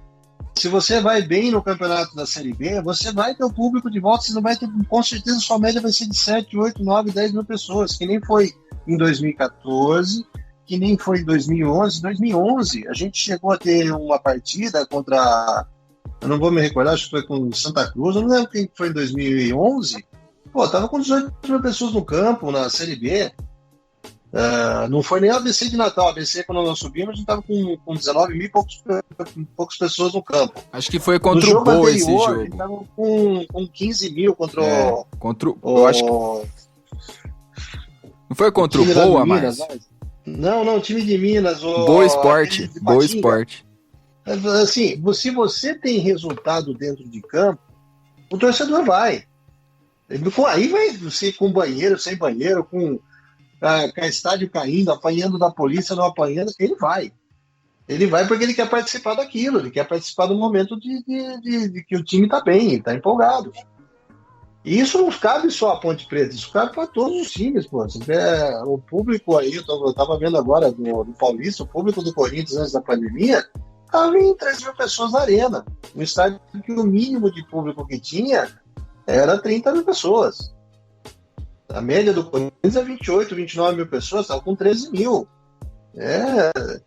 Gente, futebol ele é muito ligado ao sucesso dentro de campo, não tem jeito, ele tem essa relação com o campo. Isso serve para qualquer equipe no Brasil e no mundo. É muito ligado a isso daí. Logicamente, se você traz um pouco mais de conforto, algumas coisas, você vai atrair outro público que às vezes nem gosta de futebol, ele quer ir lá por causa de ver um espetáculo com conforto. Mas o torcedor em si, da camisa, aquele que quer participar, aquele que vai, que pode não ir em todo jogo, mas que vai, que participa, que quer ser sócio, tudo mais, esse daí, se o time tá bem, ele vai, se o time tá mal, ele não vai. E aí vem os aficionados, que é a ponte. Esse sim deve estar caindo, que eram X mil, agora tem tantos mil, e provavelmente no futuro vai cair para 2 mil, sei lá. Isso que nós temos que ficar mais preocupados. Mas o campo é o fundamental, na minha opinião, né? Lógico. Ô Márcio, deixa eu aproveitar esse jogo, rapidinho, Rogerinho, esse jogo que você falou que a gente colocou 15 mil pessoas na Série B de 2011, se não me engano, acho que foi contra o Boa Esporte, que até a Ponte perdeu, acho que a Ponte perdeu de 1-0 e o centroavante que fez o gol estava na Ponte depois. Exatamente. Eu não lembro, não recordo o nome dele agora, mas ele fez o gol e depois ele foi contratado para cá, mas foi contra o Boa, realmente. Tinha 15 mil pessoas, acho que numa terça-feira à noite. Terça-feira à noite. Mas então, Márcio, eu partilho um pouco da sua ideia que, assim, se a Ponte estiver bem, estiver disputando as cabeças dos campeonatos, se o jogo for no Mogiana, a torcida lota. Se for no Majestoso, a torcida lota. Então, eu sou dessa linha. Mas o que eu acho é o seguinte, um clube de futebol, ele tem alguns pilares de receita, né? No caso, direito de transmissão de jogo, venda de jogador, patrocínio, bilheteria. Eu lembro que na época, quando você era diretor de marketing, você era um ferrenho defensor da Arena. Bastante tempo depois, você continua com a mesma ideia de que a Arena seria talvez uma solução ou uma salvação para a Ponte Preta agora em 2021, 2022, quando essa ideia aparentemente for para frente? Olha, sempre eu vou citar como histórico. Desculpa se eu até me prolongo às vezes na resposta, mas só para citar como histórico. Até foi uma das portas de entrada minha dentro do departamento de marketing, foi a questão da Arena. Aquele primeiro projeto da Odebrecht, que eu participei, eu pedi para o Wesley, falei, Wesley, eu quero participar, era um sonho de vida, participar desse negócio aí, da Arena, tudo mais, porque realmente eu tinha a impressão de que uma Arena modificaria a vida da Ponte Preta. Depois da primeira etapa de estudo e de muita conversa, ter conhecido o pessoal que alavancava as arenas pelo Brasil, o pessoal da Odebrecht, que na época alavancava as arenas pelo Brasil, aí a conclusão foi quando eu participei de uma reunião em São Paulo, com toda a diretiva da Odebrecht, e aí eles começaram a colocar, eu vi que aquilo simplesmente aniquilava a Ponte Preta. Assim, não, se esse negócio for para frente, isso daqui derruba a Ponte Preta no dia seguinte. Por quê? A conta sobrava para o clube. Você entregava um estádio, você entregava uma porrada de coisa, fazia o acordo aqui, fechava o acordo lá, a conta final de pagamento de tudo ficava para o clube. Eu falo, não pode ser um negócio desse. Daqui não vamos conseguir pagar nunca na vida um negócio desse. E nós vamos nos enterrar. E quando eu assumi a presidência, no período de gestão e depois como presidente, já em 2012, 2013, eu fui participando de alguns projetos, inclusive o projeto final que eu entreguei no final de 2014, na verdade era já uma arena que a gente não poria nenhum dinheiro, que teria um investimento que seria um shopping com uma arena encravada no meio e que toda a receita do shopping serviria para ajudar o custeio da arena. Uma administração de 25 anos da empresa, depois a arena vinha para Ponte Preta em definitivo, ou seja, a gente não ia gastar nada e ia ter uma possibilidade de receita com o entorno, que senão também a arena não para em pé. Uma coisa é clara, não existe vender uma venda de uma coisa que não existe. Campinas nunca vai ser centro de shows, nunca. Campinas está a 100 km de São Paulo. Não podemos ter, não vai fazer assim, shows importantes vêm para Campinas, não vem. Nós não vamos conseguir fazer dinheiro com isso. Nós não vamos conseguir fazer dinheiro com uma arena na proporção se só tiver arena. Só funciona a arena se o entorno tiver custeando toda a questão da arena. Então, toda a minha busca, quando eu fui presidente, já que tinha que viabilizar um projeto de arena, foi nesse sentido de ter um espaço que ia custear a arena, que a gente não ia ter custo nenhum. E começou a ventilar na minha cabeça, vinha na minha cabeça, assim, conversando com o pessoal que nos apoiava aqui do lado de cá, alguns engenheiros, a ideia até de reformar o Majestoso, que eu sempre achei muito mais viável reformar o Majestoso. Só que não tinha consistência viária, se tinha um monte de entrave que daria problema. Mas hoje, ao bem dizer, de tudo isso daqui que a gente fala, eu acho que nós temos que ter um negócio mais moderno, o Majestoso tem que se modernizar, mas nós temos que brigar para ficar dentro do Majestoso. Essa eu acho que é a briga do torcedor pontepretano hoje, é abandonar qualquer questão de arena e, olha, nós temos que pensar, nós vamos ser, o estádio vai ser nosso ainda, vai ser o mesmo molde? Vamos reformar o Majestoso, acho que esse é o conceito que tem que fazer. Deixar ele mais moderno, formatinho de arena, mantendo a fachada, fazendo alguma coisa nova, aumentando a capacidade para 22, 23 mil pessoas, também não precisa mais do que isso, e se for necessário até fazer isso daí, mas realmente manter isso do Majestoso. Não vai ser Majestoso, tem que ser um lado de fora. Então, vocês me desculpem, eu vou falar uma coisa para vocês agora, eu sei que muita gente vai me xingar. Tem que ser pública e tem que ser junto com outro time da cidade. Não dá pra gente pensar em sair e construir uma arena, a gente tem que se preocupar com o time de futebol, não podemos ficar se preocupando com um cimento, não podemos ficar preocupando num negócio que não vai trazer receita para nós. A gente tem que se preocupar com o futebol. Ou seja, na minha opinião, o principal é reformar o Majestoso, que é a nossa casa, reforma ele, deixa mais moderno, então, o máximo possível, numa estrutura bem legal. Não, vai ter que ter uma arena, vai ter que ser em outro lugar, porque o viário, porque isso, porque vai vender, porque o Majestoso é importante para servir como moeda de troca, não sei o quê. Aí tem que ser em conjunto com outra equipe da cidade, porque você vai gastar com um negócio, você tá ferrado. Ô Márcio, muitas vezes, eu acho que o torcedor em si até pegou uma certa birra da arena, porque por vezes a gente percebe que ela é usada de maneira política, né? Até de maneira assim, foi usada muitas vezes para desviar a atenção, né? A ponte estava mal, aí lançava uma notícia da arena lá e ponto, o assunto era arena, esqueci o time em campo. Você acha que esse é um dos erros também? Não que a arena não tenha que ter o lado político, obviamente tem que ter aprovação, discussão e tudo mais. Mas você acha que usam muito esse artefato da arena, construção, como um motivo político? Porque na gestão Abdala, esse foi um dos pontos também. Surgiu toda a ruptura, eu lembro, na época que eu era setorista da ponte, surgiu toda essa ruptura por conta de uma reunião que ia discutir a arena. Então, ela era o tema, mas ela era para provocar alguma outra situação. Você acha que isso também atrapalha, de certa maneira, até a discussão para ver se é algo benéfico ou não? Eu acho que a arena tem que ser clara, que nem agora, nesse último ano que lançaram o projeto Arena. Do nada, chama-se uma reunião porque vai se apresentar um novo modelo de negócio de um projeto. Fala assim, tem um projeto bonito. O cara vai lá e faz um projeto de uma arena. Vamos fazer projeto, o papel aceita qualquer coisa, não tem problema nenhum. Vai ficar cada vez mais bonito o projeto no papel. Qual a viabilidade disso? Como é que se entrega isso? E aí, com certeza, usa-se isso como força política. Fala assim, se você deixar eu entrar, olha o que eu estou te dando aqui, olha que coisa bonita. Mas cadê o dinheiro? Cadê a cotização? Quem que vai fazer isso daí? Quem que vai bancar esse negócio? Sabe, não tem um mínimo de estruturação financeira o processo. É uma coisa que você fica olhando parado aquilo lá e fala assim, no papel tá um negócio bonito. Já vamos pensar no futuro. Isso daí pronto, quem que banca?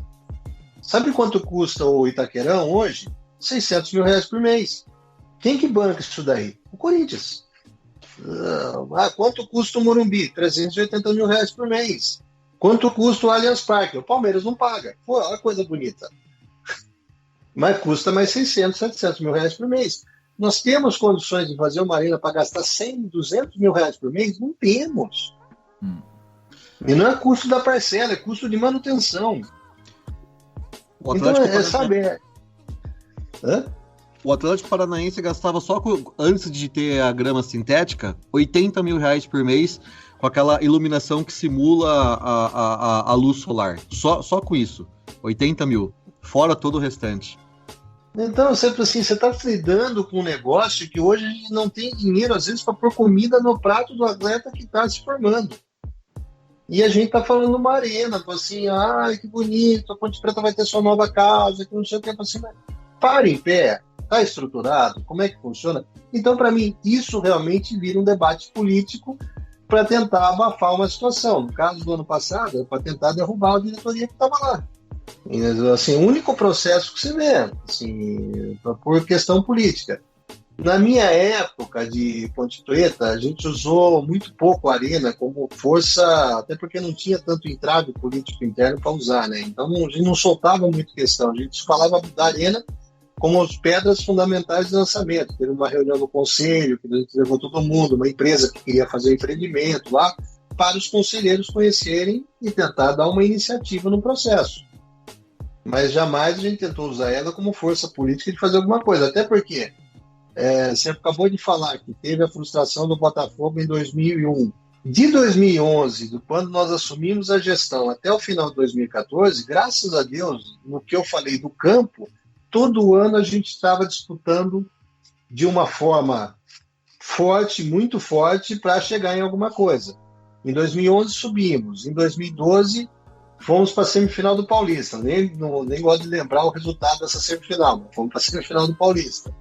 A própria manutenção na Série A do Brasileiro daquele ano, que era o fundamental, e com a classificação para o Sul-Americano em 2012. Em 2013, Paulista, estávamos bem até aquela derrota para o Corinthians lá, que foi minha briga com o Guto, e o Sul-Americano. E em 2014, o acesso de novo para a Série A do Brasileiro. Ou seja, foram 4 anos intensos no futebol. Então, o grande fator era o futebol. Então não precisava usar a arena para nada.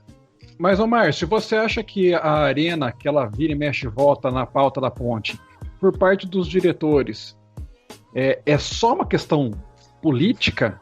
Ou você acha que realmente tem uma ideia de deixar um legado ou de deixar algo sustentável para a Ponte? Porque o que fala é que a arena vai render tantos R$1.000 por mês, que aí você consegue deixar de ter uma dependência financeira do Sérgio, etc. Você acha que é mais só político mesmo? Só político. Hoje, então, para mim, está provado em todas as arenas do Brasil que não dá lucratividade. Isso está provado. A melhor arena do Brasil em termos de lucratividade, ela dá prejuízo, que é o Allianz Parque, do Palmeiras, e continua dando prejuízo. Eles nunca pagam a parcela que venceu para o Banco do Brasil. E daqui a pouquinho, inclusive, o Allianz Parque vai para leilão. Então, mostre com números o que você consegue fazer de dinheiro com a arena. Nós temos um torcedor da Ponte hoje que administrou a arena do Corinthians, o Itaquerão, durante 3 anos, após ela estar pronta. Ele te fala item por item, do custo, de como funciona, de como se sabe que não vai dar dinheiro isso daí. Então você sabe todos os detalhes.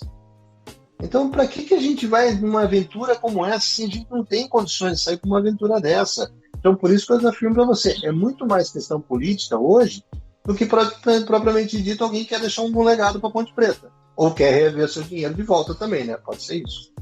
Então, a impressão que passa pra gente como torcedor, Márcio, é que é só pra isso mesmo. Eu até sou favorável à arena, pensando em alguma coisa, como até você disse, como um shopping ou um hotel, um complexo de empresas e tal, que dê um lucro além da arena, né? Porque o que a gente vê pelo menos é a minha impressão como torcedor, tá? Beleza, a gente vai construir a arena lá, o Carnielli vai resolver o problema dele, que é a dívida, ele vai receber o dinheiro dele de volta, muito provavelmente, que é muito parecido com o preço estipulado no terreno do Majestoso, onde ali seria feito um outro empreendimento como moeda de troca, e aí depois a Ponte que se vire com a arena, e é isso que assusta a gente, né? Exatamente isso daí, é um negócio assim, dentro de tudo que eu estudei, de tudo que eu vi, gente, dentro da Ponte Preta, do assunto arena, que nós destrinchamos muito na época, a gente discutia muito. Primeiro com essa questão aí do primeiro projeto da Odebrecht, lá atrás, no começo, não para de pé. E esse projeto que apresentaram no passado não para de pé. Não tem jeito, não tem o mínimo chance de um negócio desse parar de pé. É só percorrer o Brasil, tudo que aconteceu com as arenas. Então, realmente esse fundamento aí precisa entender exatamente o que eles querem, porque cada vez que ela vai com isso daí, você pode ver que pode resolver algum problema interno. Só uma questão que eu estive pensando enquanto ouvi você falar. Moisés Lucarelli, desde a construção do estádio Moisés Lucarelli, ele tem uma frase muito emblemática dentro da torcida da Ponte que diz que a vaidade atrapalha a Ponte Preta. A vaidade atrapalha muitas coisas na Ponte Preta. Você sentiu isso, Márcio? Que esse termo realmente atrapalhava? Porque por vezes eu penso nessa questão também. Eu vejo que algumas pessoas que já passaram pela ponte ou, enfim, que tiveram aí alguma passagem, às vezes elas são atrapalhadas ou elas atrapalham por conta de uma certa vaidade, de querer aparecer. Isso, você que esteve lá dentro, isso você também sentiu uma coisa mais ou menos parecida? Vaidade do homem é a pior coisa que tem, né? Não, isso é natural de clube de futebol, de política, de qualquer coisa pública que você vá participar, você vai ter você vai ter a questão da vaidade, do que quer aparecer mais, quem quer realmente se doar para o cargo, tem uma série de coisas. Então isso não só atrapalha, como prejudica muito a instituição, né? É triste de você ver como a instituição é prejudicada por isso. Mas faz parte do jogo, faz parte do jogo político, faz parte do que você está vivendo lá dentro. Não tem muito como fugir, você tem que administrar, aprender a administrar isso. O que eu fui tentando administrar até o final da minha gestão, administrei muita vaidade interna lá dentro, muita coisa, para conseguir carregar o time que eu tinha um foco, no último ano principalmente, que era, falava assim, eu não posso largar o time na segunda divisão, tem que acabar aqui com o time na primeira divisão. E esse foi meu foco, segui isso, atropelei, fiz o que tinha que fazer para cumprir esse meu objetivo. E aí você vai administrar a vaidade, vai administrar um monte de coisa interna lá dentro para resolver isso daí, sem dúvida nenhuma. Márcio, primeiro agradecer por você ter aceito o convite e ficar com a gente por todo esse período. O torcedor Ponte Pretano tem certeza que vai se recordar de muitas coisas. Ficar muito feliz pelo período lembrado da Sul-Americana, se entristecer com outros períodos, mas agradecendo a sua paciência e tempo de nos atender, uma pergunta direta até. Você já foi impedido de entrar no estádio? Não, né? Então a informação que surgiu que você estava proibido ou que não queriam que você voltasse ao Majestoso, isso foi mentira. A vontade eles tinham, mas nunca me proibiram. Graças a Deus, nunca tomaram essa atitude. E nem poderia, né? É um espaço público, né? Verdade. Você falou que conversou com o Eberlin, principalmente no período da sua saída. O Eberlin, por que os outros presidentes são, ou as outras pessoas de cargo diretivo na Ponte, são pessoas não gratas no Majestoso? Foi o que a gente citou lá um pouquinho antes. Cada um teve seu problema lá, cada um bateu de frente com a situação, com o Sérgio, com a diretoria em si, né, que estava no comando, e acaba sendo alijado por conta disso. O Eberlin teve os problemas dele, o Eberlin ficou bastante tempo na Ponte, né? Teve os problemas dele com a administração da Ponte.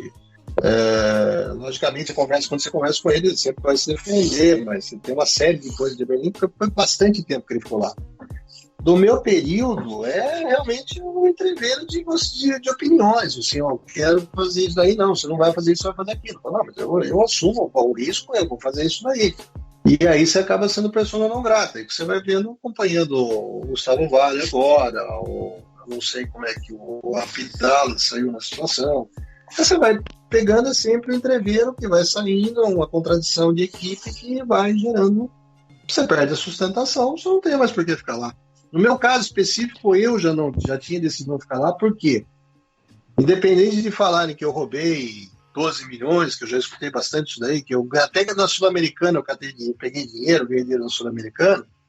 Na verdade, você como presidente, você não pode ter receita no clube, você não pode tirar dinheiro do dentro do clube. O que você vai fazer? Eu tinha que voltar para o trabalho, eu tinha que voltar para a minha vida de empresarial, para tocar a minha empresa, porque não dá para viver de brisa.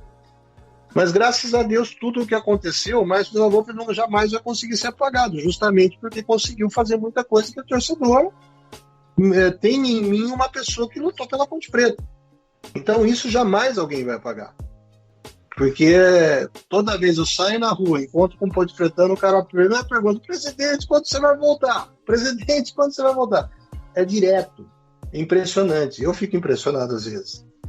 A pessoa olha para minha cara e já pergunta, quando você vai voltar? Você precisa de você lá. Então, a história, a imagem para o torcedor, o que a gente fez, esse sabe o que nós fizemos, o que nós compomos, o que nós fizemos pela Ponte Preta. Esse eu tenho certeza. O resto quer pagar mesmo, aí não tem jeito.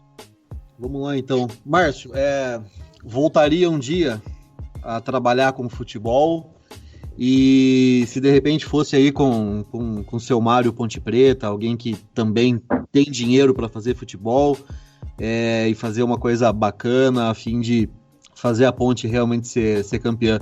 Se fosse numa condição bem favorável, voltaria a trabalhar com futebol? Rafa, eu não vou falar para você que não, porque realmente é muito interessante, é um mercado muito interessante. Só que dentro do futebol você tem o ramo empresarial ou o próprio dirigente de clube, né?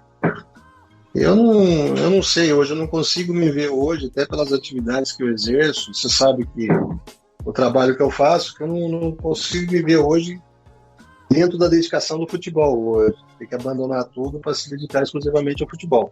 Mas não sei, vamos esperar voltar ao mercado aí agora, que depois dessa pandemia a gente nem sabe o que vai fazer depois quando voltar, né? É verdade. Agora, que é um ramo que eu gosto muito, isso, a minha própria dedicação no período de Ponte Preta, é um ramo que eu adoro, realmente é muito fascinante o futebol.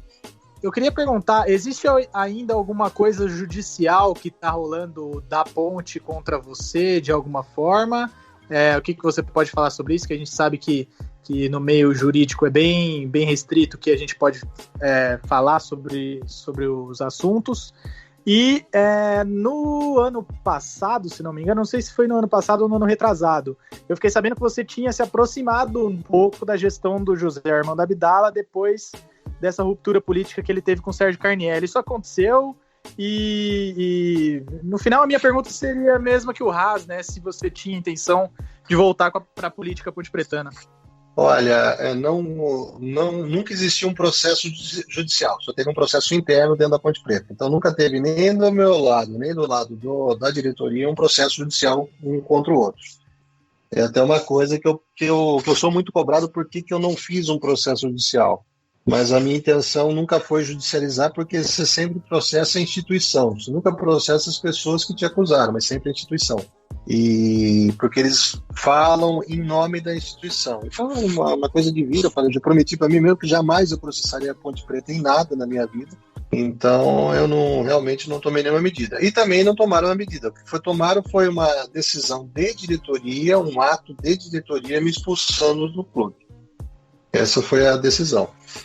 Quanto a outra parte da pergunta que você falou, da aproximação com a gestão, é até engraçado, né? A pessoa que fez todo o meu processo, o Gustavo Valho, foi a pessoa que se aproximou de mim e que pediu ajuda, não ajuda direta, mas falou, mas colabora com alguma coisa, pra você voltar, pra gente... Na época eu trouxe o Gilson Kleiner, que foi justamente em 2018, que eles pediram a minha ajuda para trazer o Gilson Kleiner de volta para o clube. Então eu fiz todo o contato, eu acertei as bases de salário do Gilson Kleiner, tudo para ele voltar para a Ponte Preta em 2018.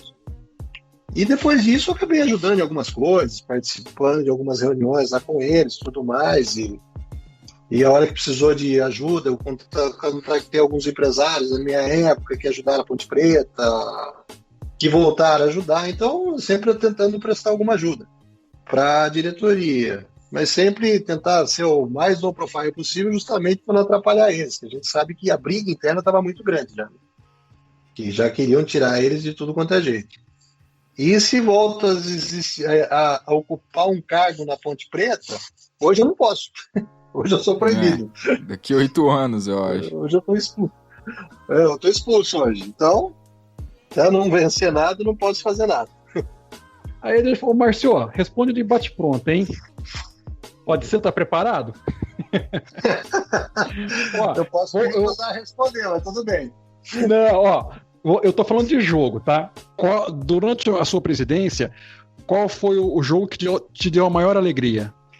Não tem um jogo, Rogério, único. É o Corinthians na semifinal do Paulista, lá no Pacaembu aquela vez, que foi a maior alegria, a maior tristeza, né? Ganhamos do Corinthians e perdemos para os irmãos. Depois, né? Nem fala.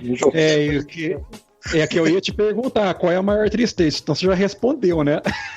Não, a maior tristeza disparado é o Lanús. Maior tristeza disparado. Esse jogo para nós aí do derby foi terrível, porque o nosso time era tão melhor, e o Roger me perde aquele gol no primeiro minuto do segundo tempo, que daria 2-0, a gente estaria absolutamente tranquilo da partida. Não é nem tanto, né, De La Volpe? Não jogou, acho que 2 partidas no time deles. Assim, eu fiquei revoltado naquele jogo, né? Você ficar puto da vida aquele jogo. Ô Márcio, você sabe onde é que eu tava nesse jogo?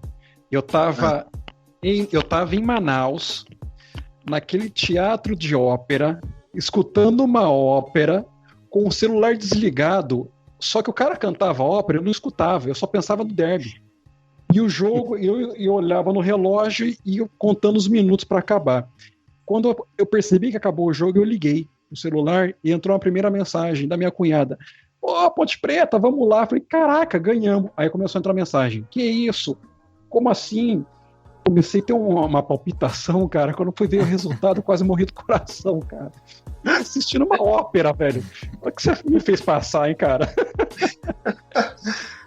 Agora, teve o jogo do Vélez, o jogo do Morumbi, do São Paulo. O jogo mais emocionante para mim, da minha gestão, sem dúvida nenhuma, é aquele jogo do Pacaembu do Lanús, porque ver 30 mil macacos no Pacaembu daquele jeito e saber que 93% dos ingressos foram vendidos em Campinas, que esse é um detalhe muito importante, né? Porque todo mundo me questionava se não queria pôr metade dos ingressos em São Paulo para ver se a gente conseguia pelo menos votar metade do Pacaembu. Eles achavam que a gente ia levar 3 mil pessoas para São Paulo. E aí deu 93% das vendas dos ingressos foram em Campinas. Ou seja, dos 30 mil pessoas que estavam no Pacaembu, naquele jogo, 27.900 ou 28.900 vieram de Campinas mesmo. Então isso é uma emoção, gente, olhar aquilo lá, falar assim, e aí, só para colaborar com aquela conversa que nós tivemos anteriormente, da questão do Ponte Pretano e tudo mais, foi, acho que, a maior migração de torcedores de um local, locomoção do torcedor de um local por outro da história de São Paulo. Porque é impressionante, né?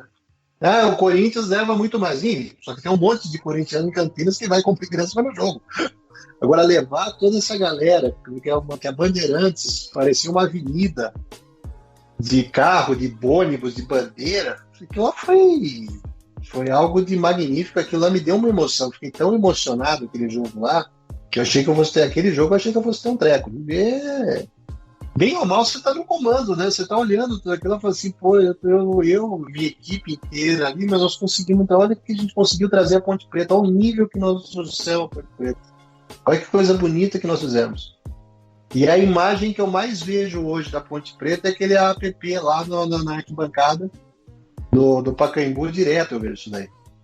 E então é difícil você falar assim, o jogo mais, qual foi a principal vitória? A principal derrota foi o Lanús lá, que foi uma sensação de impotência. Assim, você se sente completamente impotente. Agora, a principal vitória, a vitória teve um monte que foi importante, teve um monte de coisas que foi importante. E a de maior raiva que eu tive foi quando invadiu o campo contra o América, que lá foi um absurdo. Que aquilo lá eu não vou entender nunca na vida. Aquilo lá não jamais eu vou entender na vida. Eu ficava assistindo você pela televisão lá, aquele dia lá, aquele acesso de fúria. Calma, Márcio. Mas aquilo não tem explicação. Aquilo lá, para mim, é uma incógnita. Por que o juiz sai de Goiás para roubar a Ponte Preta no Moisés do Carelli do jogo jogando contra o time que está praticamente rebaixado? Fala assim, meu Deus do céu, não tem lógica. As peças não configuram aqui. As coisas não têm lógica. E claramente foi um jogo, não sei se vocês vão se lembrar desse jogo, desculpa me prolongar aqui na conversa, pessoal, mas não sei se vocês vão se lembrar desse jogo. Nós tivemos um pênalti não dado para nós no primeiro tempo, um gol anulado legítimo nosso no primeiro tempo, um gol nosso no começo do segundo tempo, que ele só deu porque eu acho que o Bandeirinha saiu correndo pro meio de campo porque ele parou para anular, e aí aquele pênalti no último minuto de jogo. Assim, parecia aqueles jogos de novela, né? Aqueles absurdos. Assim, para que o cara tá fazendo uma coisa dessa? Isso começa a levar a imaginação, você achar que tem alguma coisa comprada ali no meio, definitivamente, né? E foi o jogo, foi o jogo que nos tirou o título, definitivo, né? Pênalti aos 46 com o goleiro sofrendo pênalti.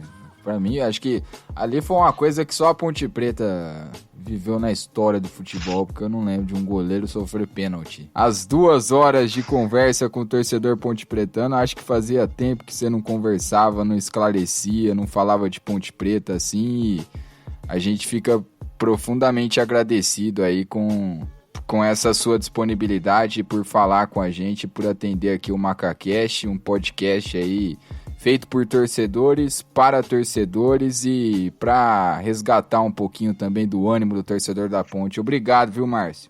Gente, obrigado para vocês. Gostaria de deixar um último comentário aí. Na verdade, o falecimento do Oswaldo Alvarez essa semana aqui, que nos deixou muito triste, né, o Vadão. E uma breve história aí para vocês. Quem levou o Vadão para a seleção feminina foi eu. Caraca! Eu que indiquei ele, ele estava na Ponte Preta quando ele foi para a seleção feminina. Eu indiquei para o Marinho na época. O Marinho estava conversando comigo no almoço da federação, perguntou: vou precisar de um técnico para a seleção feminina. Ele já era o presidente da CBF na época. E aí eu falei: pô, por que você não pega o Vadão, aquele jeito do Vadão, tranquilo? Pô, mas você abriria a mão dele? Eu falei: está uma seleção, eu acho que ele tem capacidade, para ele vai ser um negócio fantástico, né? E o Marinho acatou a minha sugestão, ligou para mim assim que eu saí da federação, ele me ligou e falou assim: você topa mesmo, você conversa com ele? Aí eu falei com o Vadão no mesmo dia. O Vadão falou assim, o Vadão virou para mim naquele dia e falou assim: Márcio, o que você está fazendo para mim, ninguém nunca fez no futebol isso por mim. E eu lembro que até deixei ele na casa dele nesse dia. Eu falei: Vadão, e é de graça, não tem nada, tá? É um convite mesmo que veio para você. Deu certo, tanto que ficou bastante tempo na seleção. Então, o passamento do Vadão essa semana foi um grande técnico da Ponte, histórico de nunca ter perdido um derby, para nossa alegria e para nossa desgraça também. Então, aí nossas condolências para a família do Vadão e que Deus o tenha lá no ponto mais alto do céu. Um abraço, Márcio. Obrigado por atender a torcida Ponte Pretana de maneira geral e por ter sido aí tão importante aí nos anos que você ficou na presidência da Ponte ou na diretoria da Ponte, enfim. Mas obrigado pelo que você fez pela Ponte Preta e por atender a gente aqui. Obrigado a todos vocês e quando quiser estou à disposição.